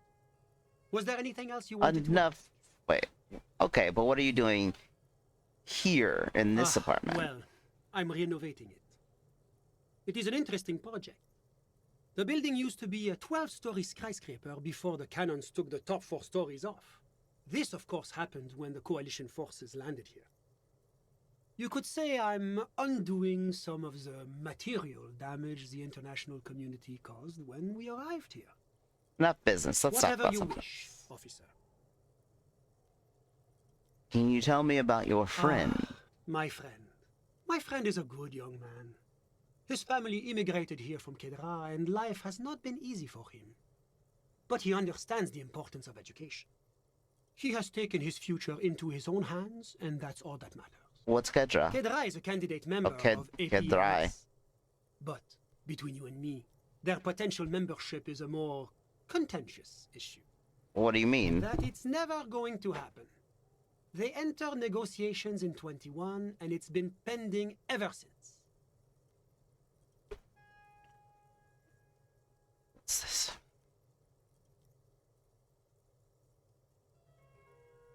But that doesn't tell me anything about Kedra itself. Is it warm there? Cold? Something in between? It's warm. It's also known for its mandarin trees and dust storms from Supramundi. Kedra's an emerging market, but it still has a long way to go. Maybe that's why my friend's menage decided to emigrate. How did the two of you even become How did any of us friends? become friends? Bad things happening on the Insulindian Isola? Oil platforms ablaze in the night? Civil wars lasting for years? Finally, the international community is forced to step in. What are you talking about? No one becomes friends that way. Au contraire, it's how millions of people end up where they are, meeting the people they meet. It's how I came here, and my friend too. Huh? Still haven't told me who he is. Sorry, who? Your friend, this smoker on the balcony. We were just talking But I about him? told you, officer. He's a bright young man here to pursue his education. Education is the foundation of our future, especially the arts. It is a cornerstone of our civilization. So all you can tell me about him is that he's here to study the He's arts. deeply enmeshed in the study of the fine arts, yes. As though you weren't envious enough of the boy as is. Which arts? He's a truly free spirit. He likes all the arts. Perhaps graphic design, printmaking, who knows? The world is open wide for a talented youth like him. What are you doing in his apartment? By yourself? I'm just enjoying the view.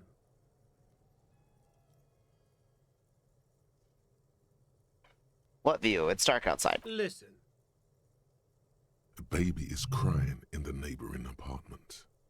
Someone's baby is crying. oh, listen. The Insulindian Bay.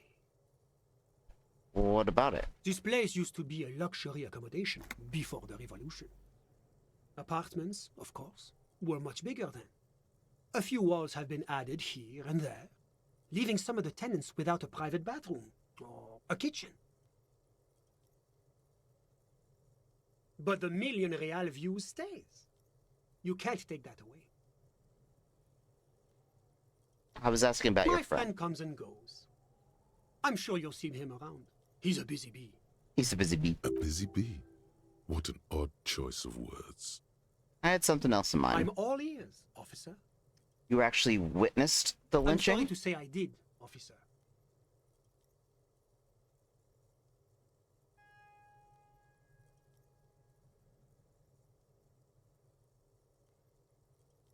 Start from the beginning if you don't Officer, mind. it's very difficult to describe what I saw that night.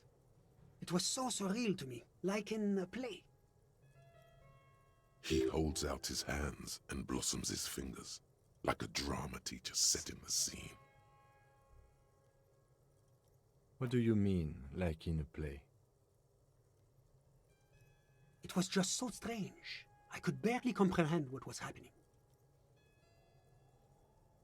I was on the balcony when it happened, getting some fresh air.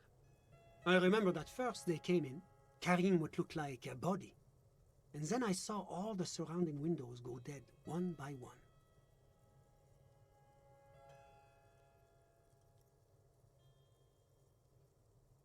That's when I understood I should not be seeing this.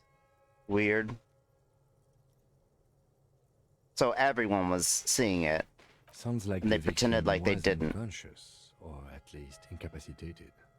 Well done, detective.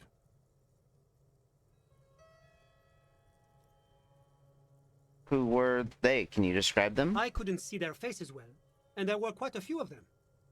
But they were very loud and very Martinez.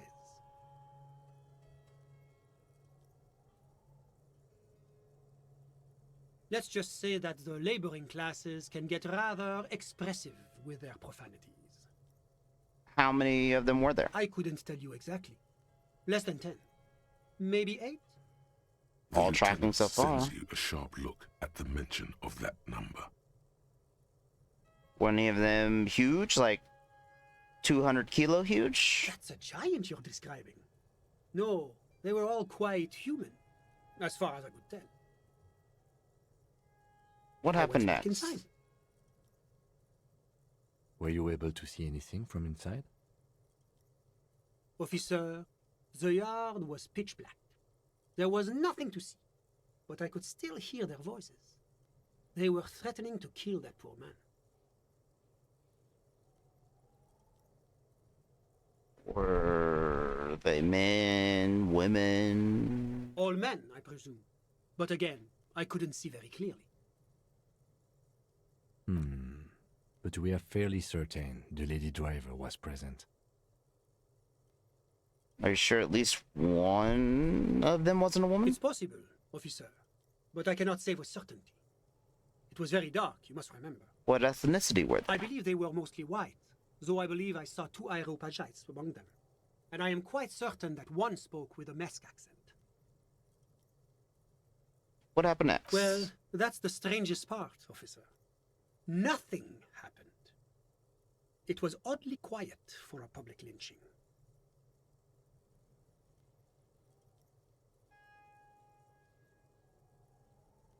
What do you mean nothing happened? They lynched a guy. Eventually, their shouts died down, and that was all. There were no gunshots, no celebratory shouts, no anything. Why didn't you call the RCM? You're right, of course. That is what one is supposed to do in such circumstances. I was simply in shock. I'm afraid I don't have anything else to add. About what time was all this happening, approximately? All right. Seems All I can sussy. say is that it was late. He's checked his watch several times already during this conversation. My watch. Yes, now I remember. It was 30 minutes past midnight, give or take. So let me get this straight. You didn't actually witness the hanging itself, did you? No, I didn't see the corpse until the following day. Those are all my questions. Thanks for your time. Anything I can do to assist the RCM. Thanks A about moment, all of my need. Officer, do you have everything you need from me? I'm afraid we won't have the chance to speak again once you leave. Hang on, why can't we talk later? It's against diplomatic best practices for an official in my position to be discussing murders with local militiamen. And I'm pressed for time. After you leave, I should be leaving as well. That's not the real reason he's so apprehensive. Men in his position shouldn't be seen loitering around in underprivileged young men's apartments in the middle of the night.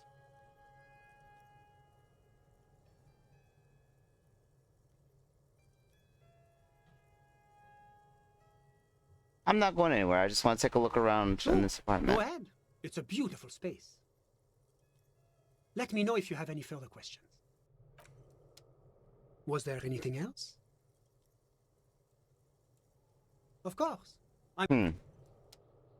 Maybe I should have read the other dialogue options. I don't think there was anything else here. I stole everything I could.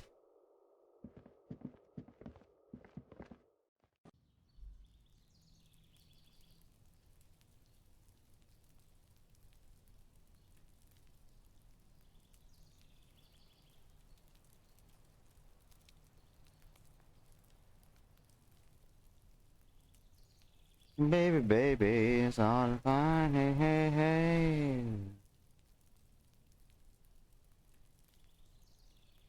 No, I haven't. Yeah.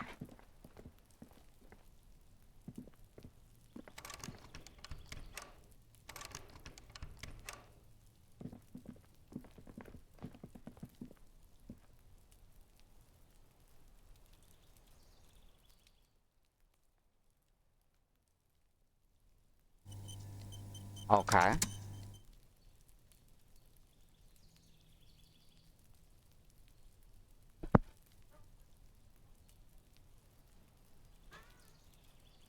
I sneezed.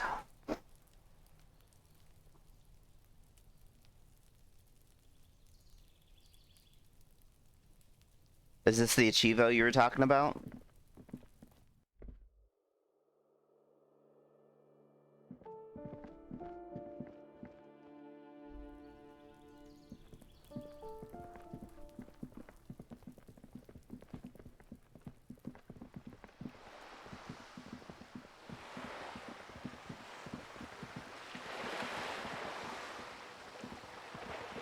That's funny.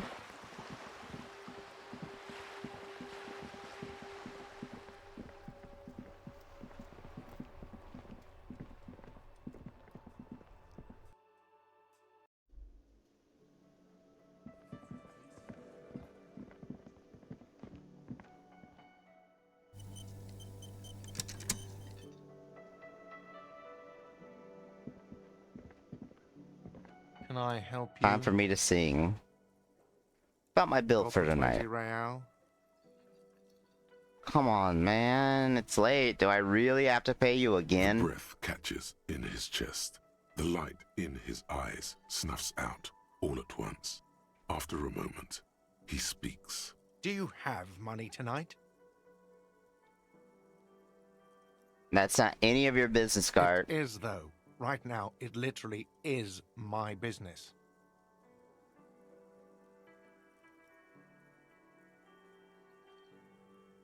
Here comes a layup, sire. Fall not for it. But you know what? You're in luck, because you don't have to ever pay me again.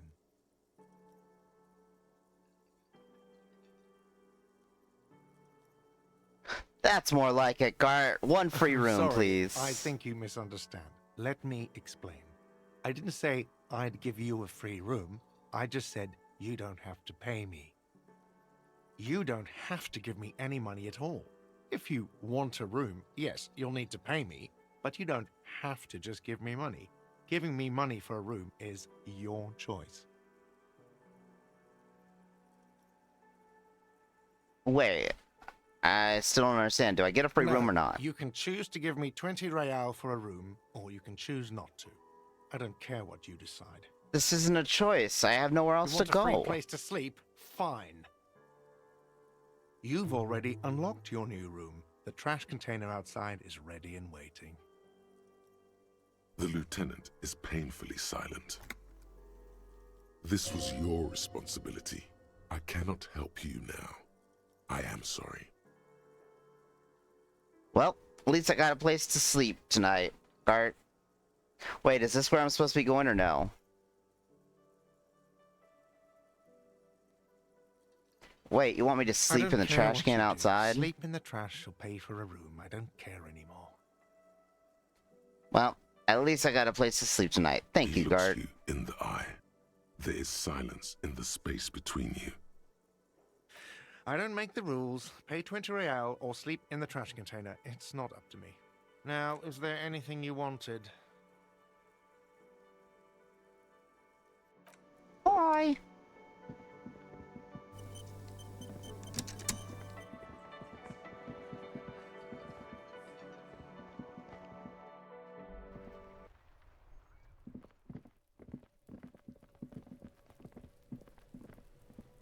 Oh.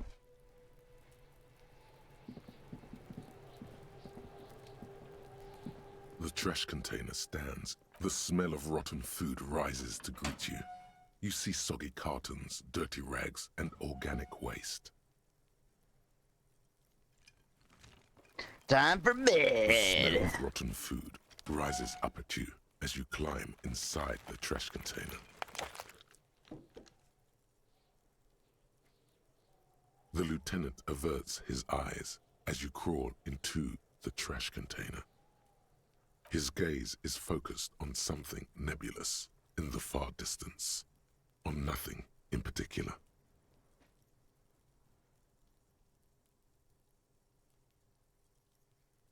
See you in the morning. He is as silent as the night. The morning will never come. Night, Kim. With effort, he looks at you. Good night, detective.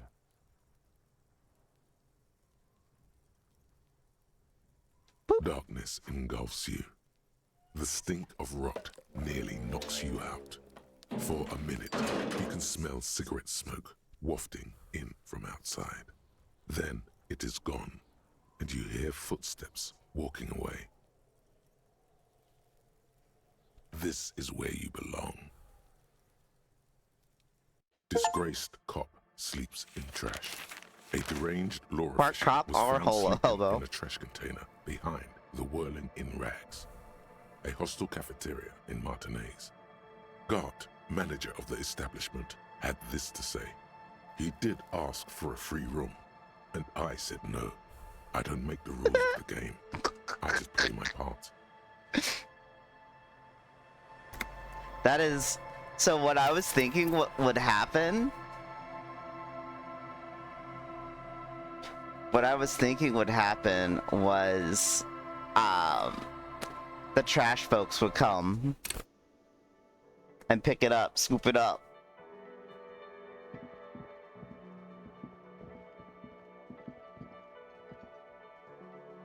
I want a karaoke. Let me karaoke. I want to sing. Did you do it again, man? Right? Need a tape? Help you? I think I have one. Oh no, it's blank. About Got my the bill for 20 the night. now?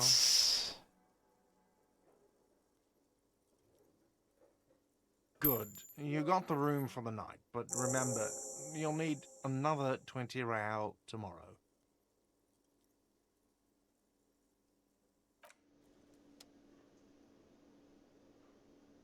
So I need to find the tape.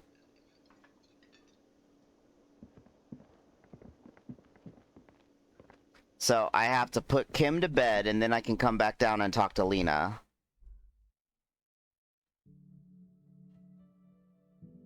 Wait, not tomorrow, by the way? The door is closed. Still nothing. The lieutenant gives.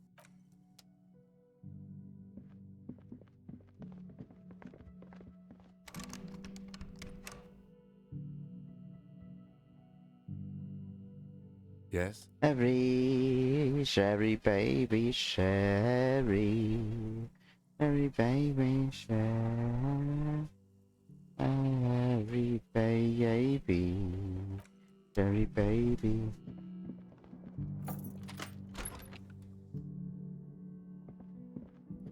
Wait, shouldn't we talk about the case? Wait. No, talk about the case.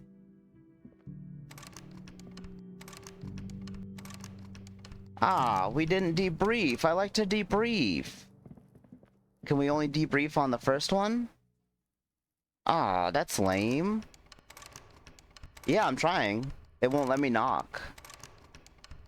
It's the night away. Make you mine. Yeah,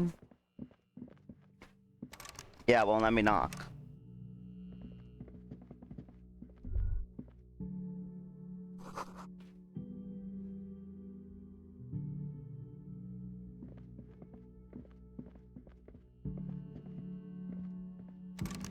I tried on day one also.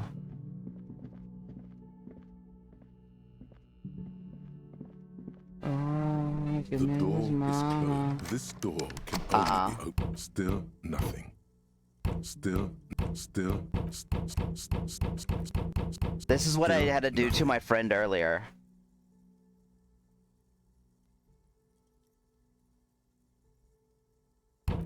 I had to call. I called them Still 40 plus times to come pick me up. Yeah. They were literally right next door from the donation place at the car wash, cleaning their cars, so they didn't hear. I called 40 plus times. It was wild.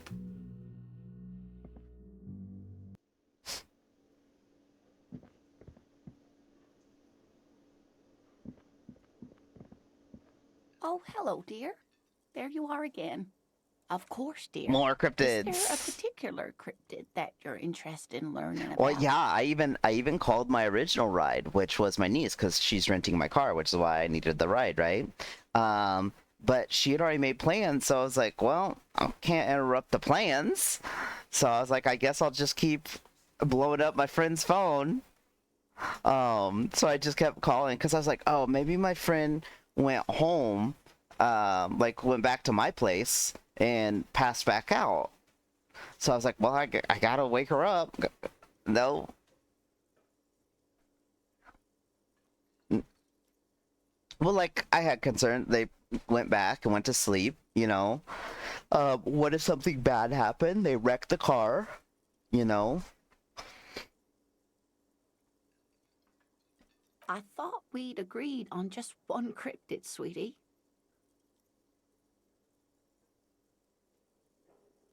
Just one or two more, Lena, pretty Can't say no to that. please. Well, the biggest cryptid Yeah, is yeah. the It was just that giant they were of next door and they were Kokomo. vacuuming, so they didn't hear it.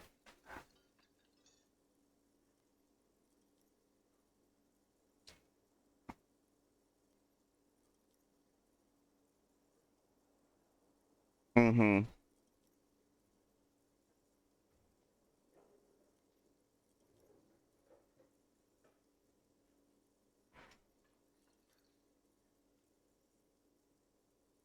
The giant So I'm lives in the probably most gonna arid parts of the vast Kokonur wrap desert up with her, in South go sit on the Samara, bench, casting a strange light come across the back barren inside, wastes. and save and hop off before I go to bed. I guess maybe I saw it who's gone to day 3. Should I save and then nothing happens after 2 a.m. or at least it didn't on the first day.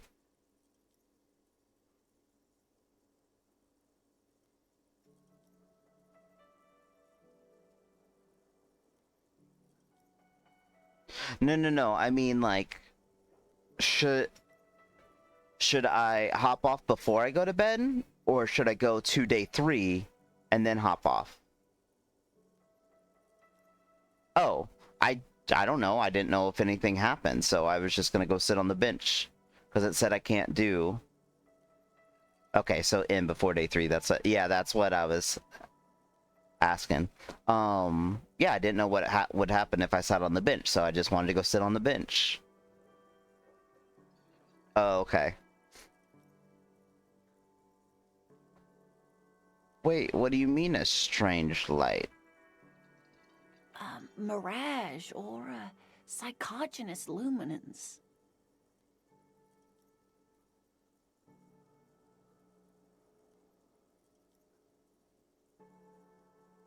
And just how big is it? No one knows for sure.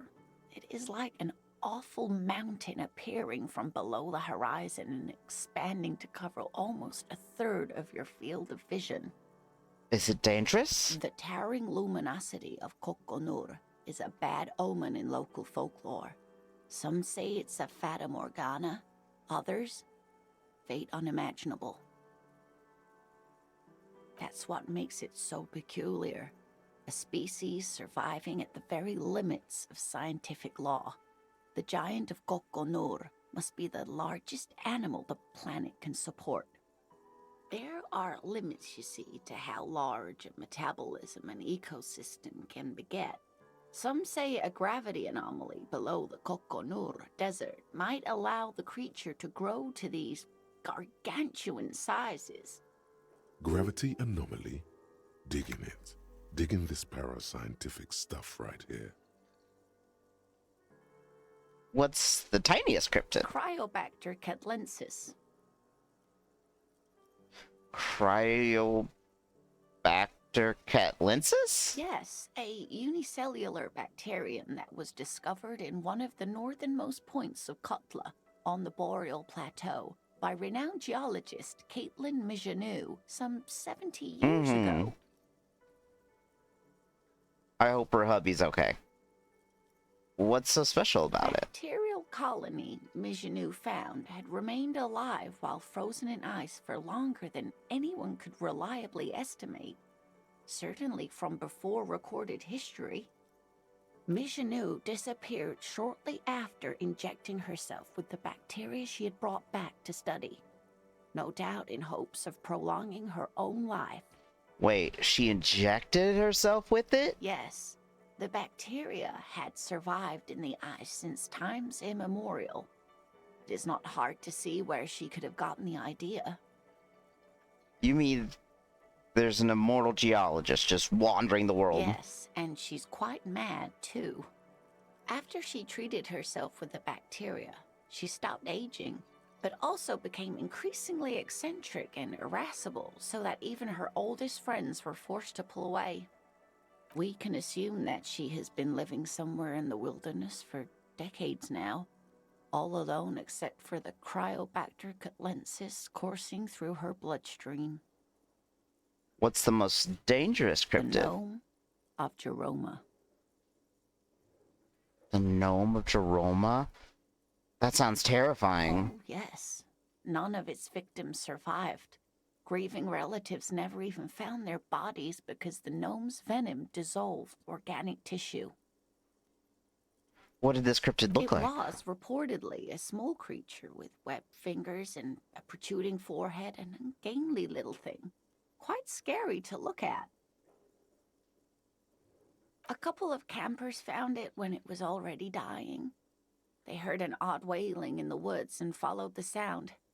They were scared and wrapped it in tarpaulin to suffocate it. It still took the gnome of Jeroma an entire day to die. Are there any photos of it? Alas, no. And the first scientist who got his hands on the creature's corpse put it in a jar of formaldehyde, thinking that would detoxify the gnome's venom. Instead, all the venom leaked out of the creature's teeth and into the surrounding liquid, dissolving the creature itself. A poetic end, perhaps, but a real loss for science. Alas, always alas, and then it was gone. Isn't that overly convenient?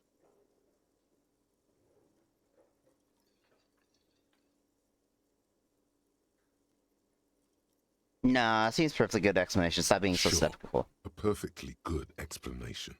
It dissolved in its own venom. Go on then. Ask about more gnomes or whatever. Are there any invisible What an cryptids? interesting question.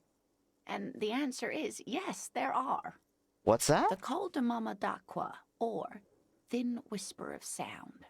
And that's precisely what it seems to be. Self-replicating sound waves, invisible and intangible. It's very afraid of us, which makes it incredibly difficult to track. Col de Mama d'Aqua can also be translated as a whisper light and low.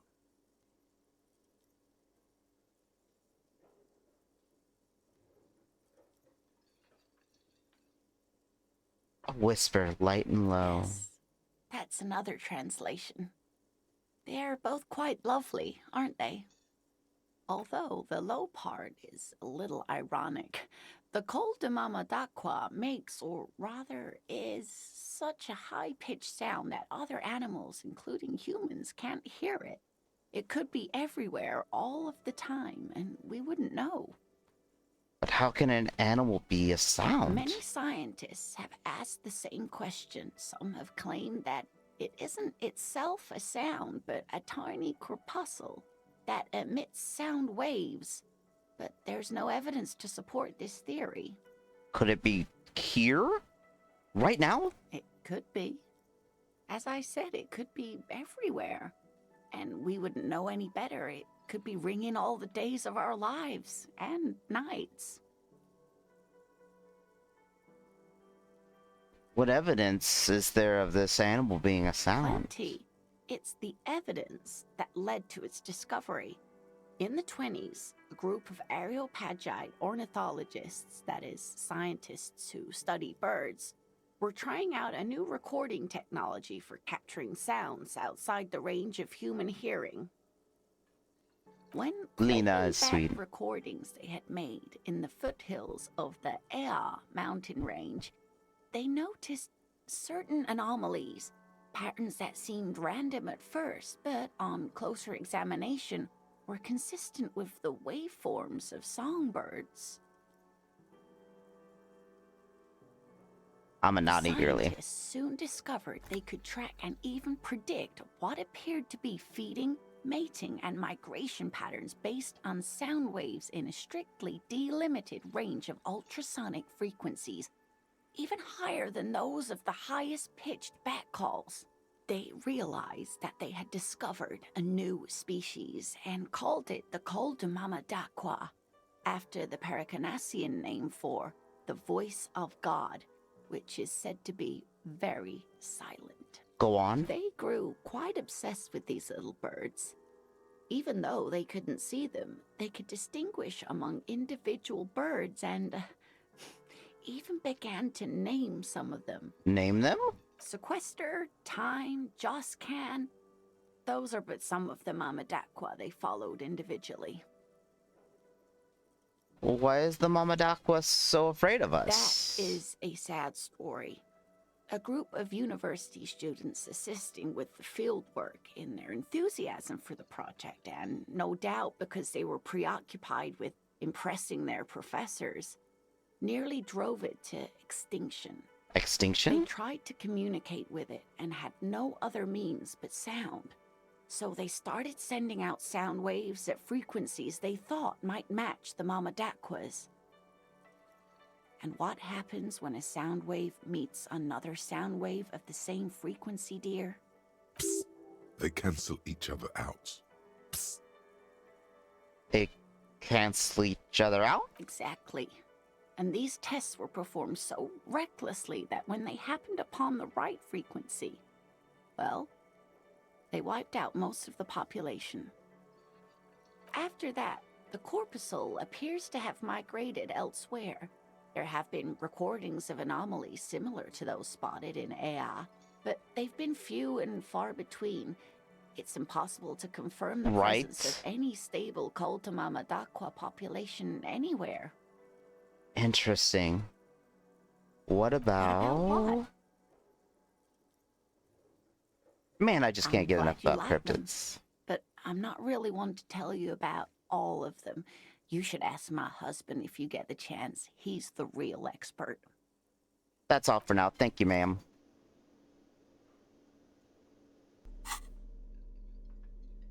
I forgot about the bubblegum. It's the ledger you found in the trash. Oh, wait. Hold on. A cabbage of paper.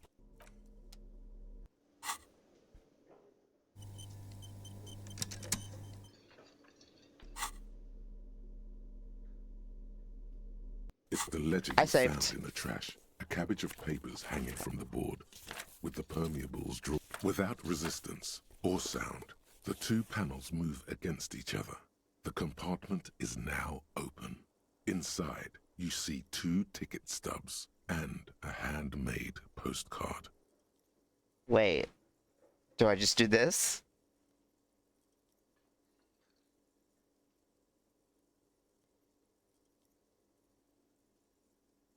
Oh, 2. Okay. Thin wax paper has been glued to a piece Oh, of that's right. cardboard.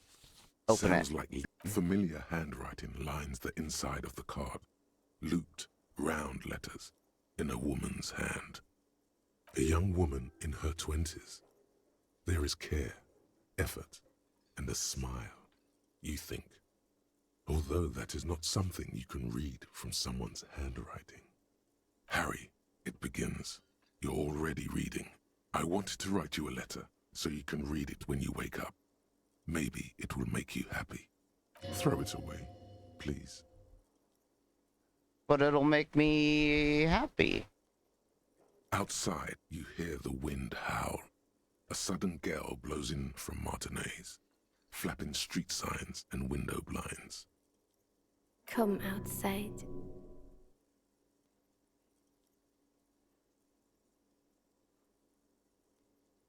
What? Far away and outside, the reeds hiss with desperation. Step out. Okay, I'll go outside.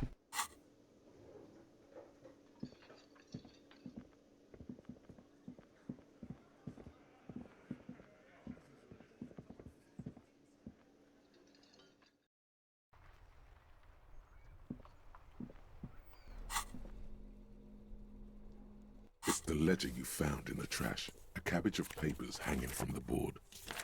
Without resistance or sound, the two panels moved against each other. Thin wax paper has been glued to a piece of familiar hand. A young woman in her 20s. Harry, throw it away, please. But it'll make me happy. No. A merciful wind blows in from the Bay of Revachol, dusting the ground at your feet and raising newspapers far away. You feel the card slipping into it.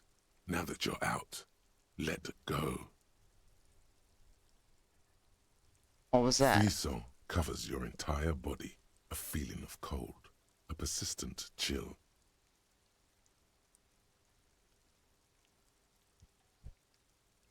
Hold on to it. Read the card. Your hands shake, holding on to it. Every morning when I step out and you're asleep behind me, it says, I find a little piece of sadness in me. I carry it in my chest, down Voyager Road. Every step I take, it grows. By the time I reach the fuel station, it has filled me entirely. I step onto the light rail and look back. Sparks fall from the bow collector. I know it will be like this until late afternoon, when I get off the 42 and walk back to you. Reading. You. Every step I take will get lighter. It almost makes me run. Sometimes I do. I can't believe I met you. I can't believe the happiness I feel with you. You have a vast, vast soul, and I will always, always, always come back to it. Kisses, kisses, kisses. You feel the air sucked out of your lungs and the blood sucked out of your head. Everything around you gets dark. Small white dots appear. Sparks fall like snow from the bow collector.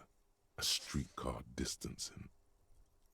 You feel the ledger slip from your hand.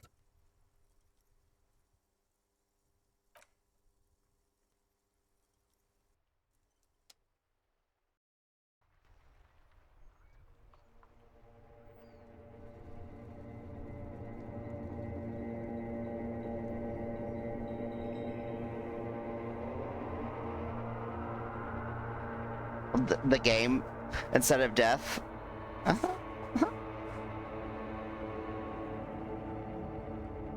There is nothing. Again. Nothing. Nothing sad, brother. No treachery, just blackout. Well, almost nothing. There is the ground below you, that's still there. And the small light that's on, fluttering, somewhere in the basal ganglia. Who's that? That's me. Blue eyes, that's me. And who was that? Who was what? He speaks of the sickening longing, the unwell emotion. Even in the darkness, he's grasping for it. Still trying to hold on to the great sorrows slipping in the water. Slimy. Yeah, that's the stuff. Here in the paleo-mammalian cortex, we call it the shadow. Because it's always there. Well, gotta look up White Morning. Tell him. Tell him.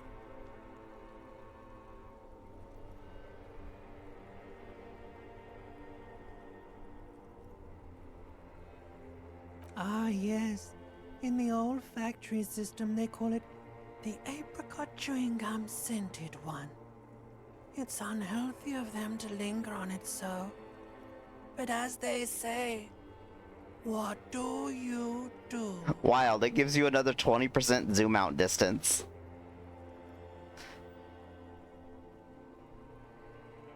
And then increases all the MOT by 1.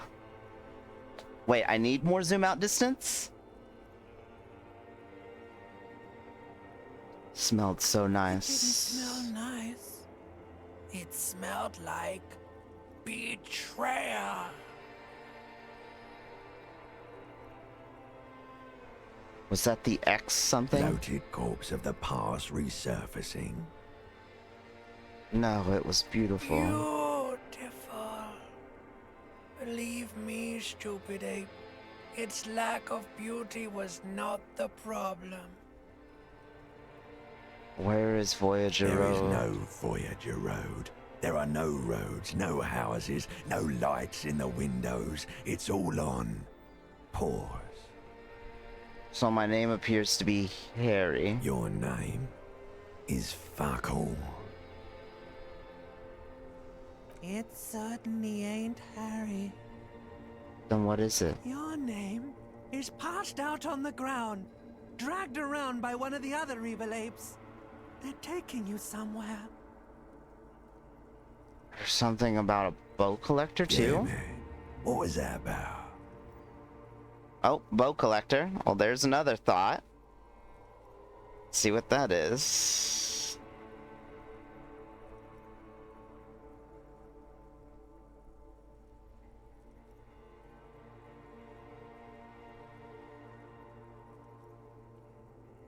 +3 to shivers.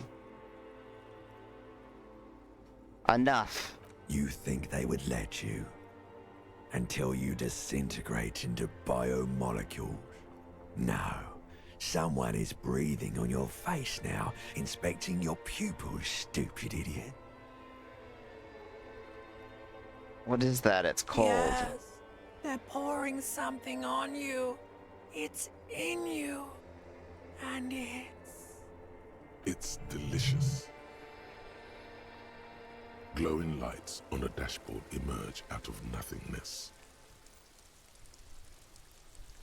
Where am I? In the upholstered cabin of Lieutenant Kitsuragi's motor carriage, seated in the driver's basket, the air is thick with leatherworks and heavy fuel oil. Cold water. Drink. Water.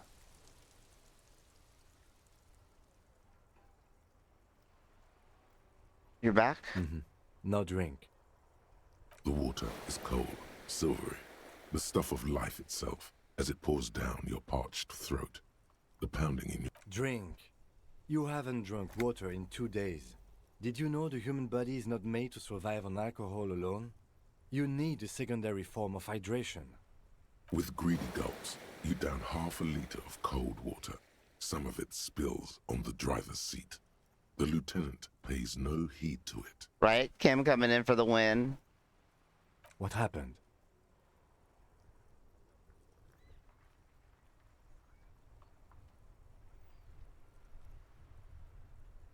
I should ask you There the was a same. call on the shortwave. Officer passed out in Martinez. I had a feeling it would be you. I'm glad I got here in time. How long was I don't know. out? It could have been quite a while.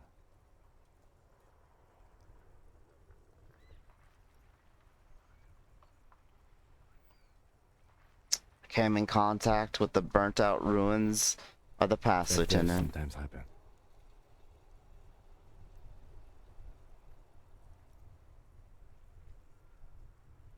He replies with such understanding, it's as if the burnt-out ruins of the past were an occupational hazard. Athlete's foot for cops. I found this next to you. I'll tag along for the rest of the day if you don't mind. My business is concluded anyway. Are you okay to go? Let's solve this case. Good. The Ledger of Failure and Hatred is a special item that can be used both as an interactable and a tool equipped in your held slot for skill bonuses. Find it under the Tools tab in your inventory.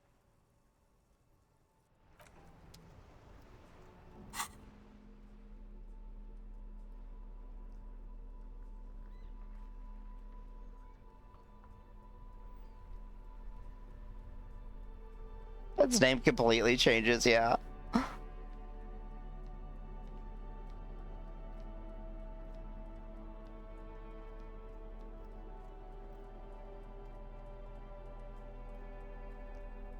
Now it's a tool that I can beat people with in the kneecap until they're crippled.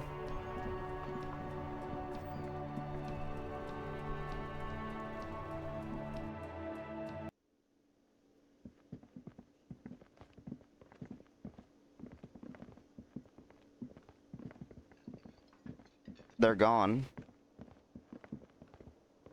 Oh wonder if they leave it like 11 or something. Lena's gone also.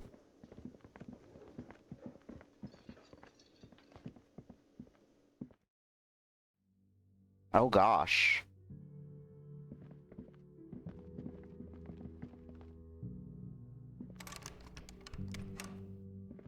Yes?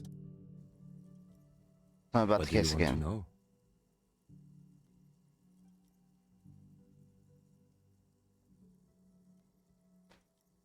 Go You over mean for like a living and brief? fucking. Do you want me to brief you again? 3 days ago, DRC. During that time, the victim had been stripped of his belongings. The caller, they didn't identify themselves in any way. There's a strong prejudice against involving the RCM in what's seen as union matters. Just to be clear, we are police officers. It's our job to find the killer. That's the case. Now that Uncover we've and inspected the arrest scene, killer. I want to know about What's this there to pissing say? contest. It's just stupidity. What kind of The cop stupidity? can. Our precincts can't decide if Martinez is part of Jamrock or the Industrial Harbor. Yours or mine, as if we somehow own parts of the city. Typical street gang mentality. So we've let the Union make a mockery of law enforcement here. And now it's come to its natural conclusion. Ah, so this is a struggle over who runs Well, Martinet. sort of.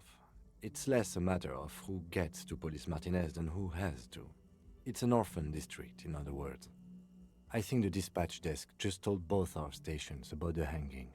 There was quite the brouhaha at the 57th, I can tell you that. Time to settle it, they said. Cop off. But I assure you, I am not their finest or toughest with 102 cases solved. What I am is least interested in a peace and Hop off, right? So he volunteered to represent the 57th, but not out of competitiveness. Somewhere in your mind hangs a dark green blackboard. There are 2 columns. One says, cases solved. The other, confirmed kills.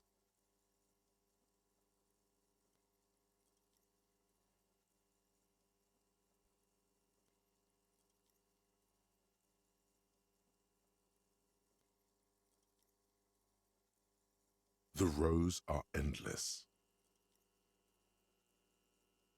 Jean Vicmer, Judith Minot, a special consultant. What was his name? Then the rows degrade into green nothingness. Your brothers have left you.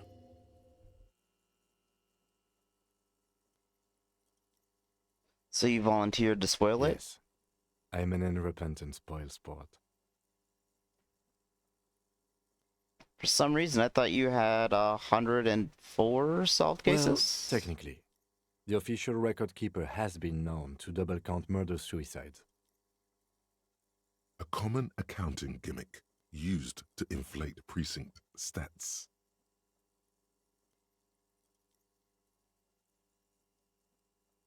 So you're still a good cop, right? I'm good enough for this case. I'm not here to compete. I came because I had to. My fellow officers, the sergeants in particular, would have made this scene into a circus. What's special about Martinet? Nothing. It's Martinez. just a puddle at the end of some drain pipe. No one cares about this place. They care about sports. Most of our colleagues don't even know how to get here. North of the interchange doesn't exist. Wonder what this says about me that I was sent by my station. It's all part of the master plan, you see.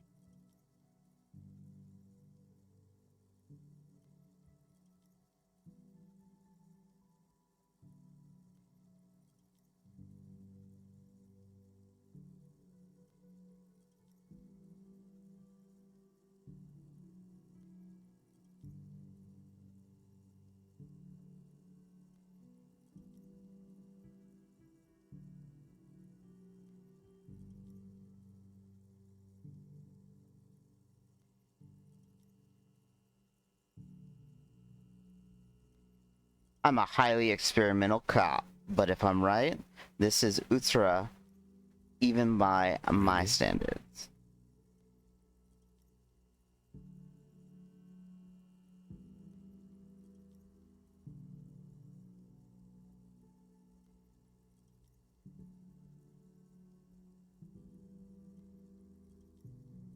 I arrive at the scene 3 days early, drink myself to oblivion, fully re-immerse myself in this reality, and then work the case from an angle so crescent fresh it produces never-before-seen results. Not only for criminology, but for the human Can't be mind. that.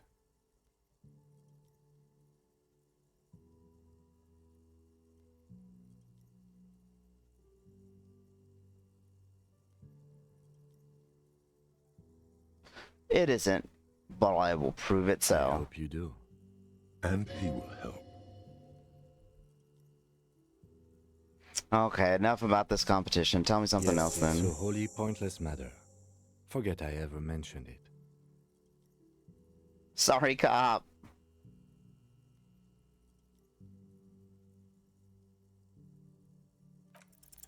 Look at you. It's because you're a failure. They sent you to Slight, Precinct 57. No, that can't be right. Just think about it for a second. You're a raging alcoholic who showed up 3 days late wearing piss-stained disco garb. You weren't sent here to win. Kim, what if the precinct sent me on this case because I'm such a screw-up? Like it's a joke. I've considered it.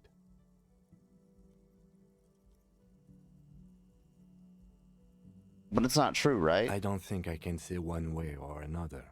I do think it's somewhat unlikely, though. Why's I that? checked the records. This jurisdiction dispute, who polices Martinez, reaches back to the 30s. It's as old as my station. And all this time we can't decide who gets Martinez? I think, yes, both stations would prefer a win. Haha, so you are their I am finest. the finest of nothing. Do you really see me as a safe bet? Safe? No. But you're old. You've made it this far. Something has brought you through. We've only just started working together, so I don't know what it is yet. But it's there. So no, I don't think they sent you as a joke. And even if they Oh, did, I healed they my are in morale. for a Didn't need to, surprise. but I healed it.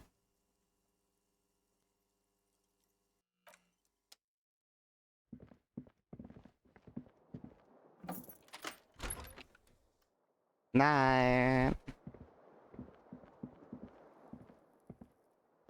Bye.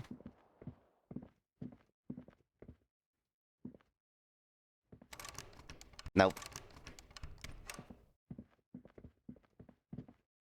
The door is closed. Still no.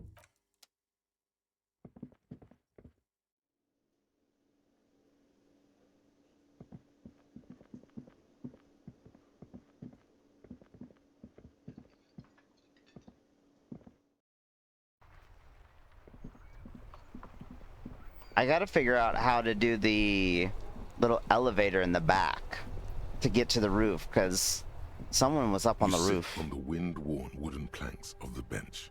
Your feet ache.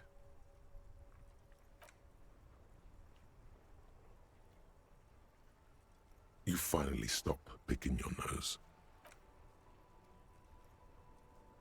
The twiddling barely keeps... Time passes. The sun does its best to ward off the chill of the coast. It barely helps. As if it's getting late. Time to head to sleep. Best not stay outside on the wind-stricken coast. Doesn't let me wait any longer. So it would just take forever. Yeah.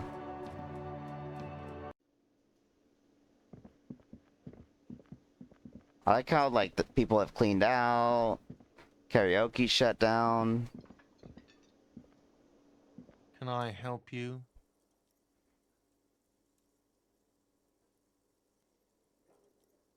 Another thing. Great. I love those. So the phone line is dead? Yes, and the phone company is taking its sweet time sending someone to fix it. Losers. That's pretty It's not strange. strange, it's inconvenient. Is it true that there's Who foul told you play? that? I would never disclose my sources. That would be Fine, dishonorable. yeah, it looked like someone had messed with the wiring. It was shortly after the hanging, but I don't know if it's at all related. Plenty of assholes around here who aren't murderers. Yeah, If you I am find going to out head who cut off the once line, I though, wrap these let up. me know so I can forward them the repair bill. There's a mysterious blue steel door in the back Oh, of the yes, kitchen. that door, sure. There's nothing mysterious about it. It's just a door. Do you know what's behind it? Do you have... No, I don't have a key. I don't know how to get there. And I don't care either. It's not like I've been wondering about it for 10 years. It's just a frit warehouse, probably. Or some boring storage space with a bunch of old junk and dust. Junk and dust. He's attempting to maintain an air of indifference. It's absolutely not convincing. I think you'd like to know what's back there. Fine, okay, a little. But my job doesn't leave me time for wondering about one locked door in one of the cafeterias I manage. So I haven't opened it. I have cleaned the whole place 100 times over, though, after the animals. And I haven't found a key, so good luck with that. Dang it. Yes?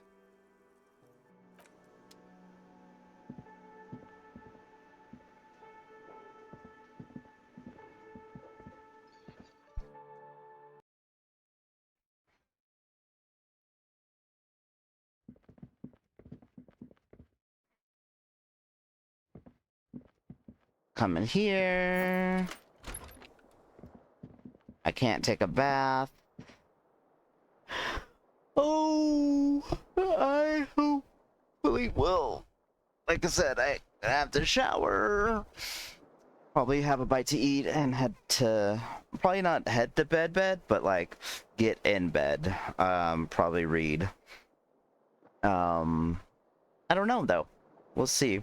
Thank you very much for watching. Don't forget to follow here and down below. If you're watching this on YouTube, be sure to come over to Twitch and give me a follow as well in both places. If you do have Amazon Prime, you can sub on Twitch for free for 1 month at a time. All you have to do is click that subscribe or resubscribe button on my page. You'll see 3 paid tiers where you can choose how long you want to sub at that rate. Below that, you're going to see a Twitch sub with Twitch Prime. That will let you sub for 1 month at a time. You'll just come back the following month and sub again. If you have Discord, feel free to follow me. You should have seen it in the chat, posted by Stream Elements, or I can just do this right here. Discord. That link. Follow that link and you can join the Discord server where I post times when going live, as well as other stuff like what I'm going to read tonight, more manga. Until next time, thank you very much. We got to remember tomorrow to add... Oh, thoughts. Yeah, let's just wrap them up real quick. Let's just wrap up some thoughts. Heck a weeb. I don't know that I want... I don't know that I need shivers. Or zoom out.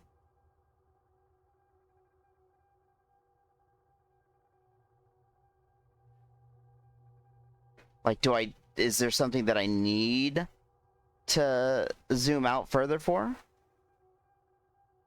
So there is stuff that I'm missing.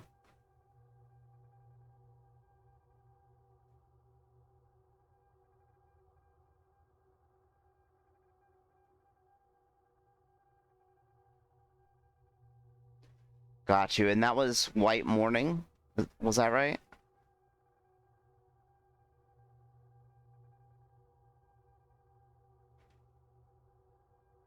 Alright.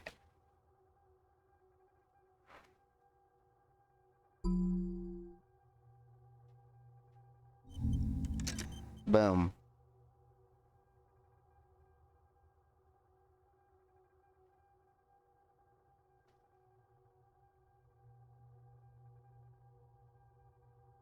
It costs a point to forget it, right?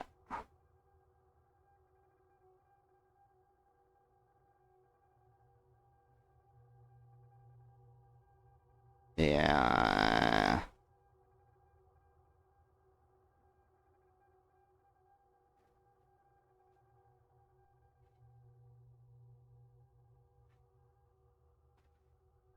Hall endurance white checks unlocked.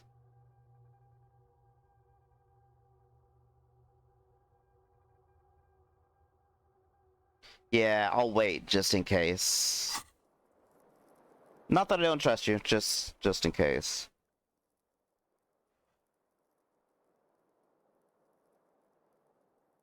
Oh, so that's unlocked period now?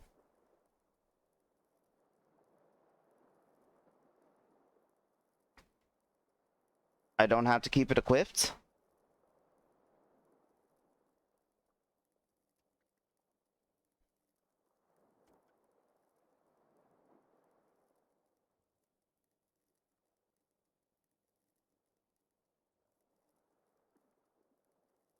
Hmm.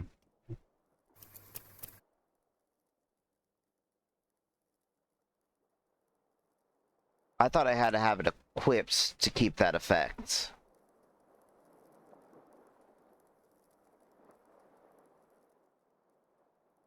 I will. I will.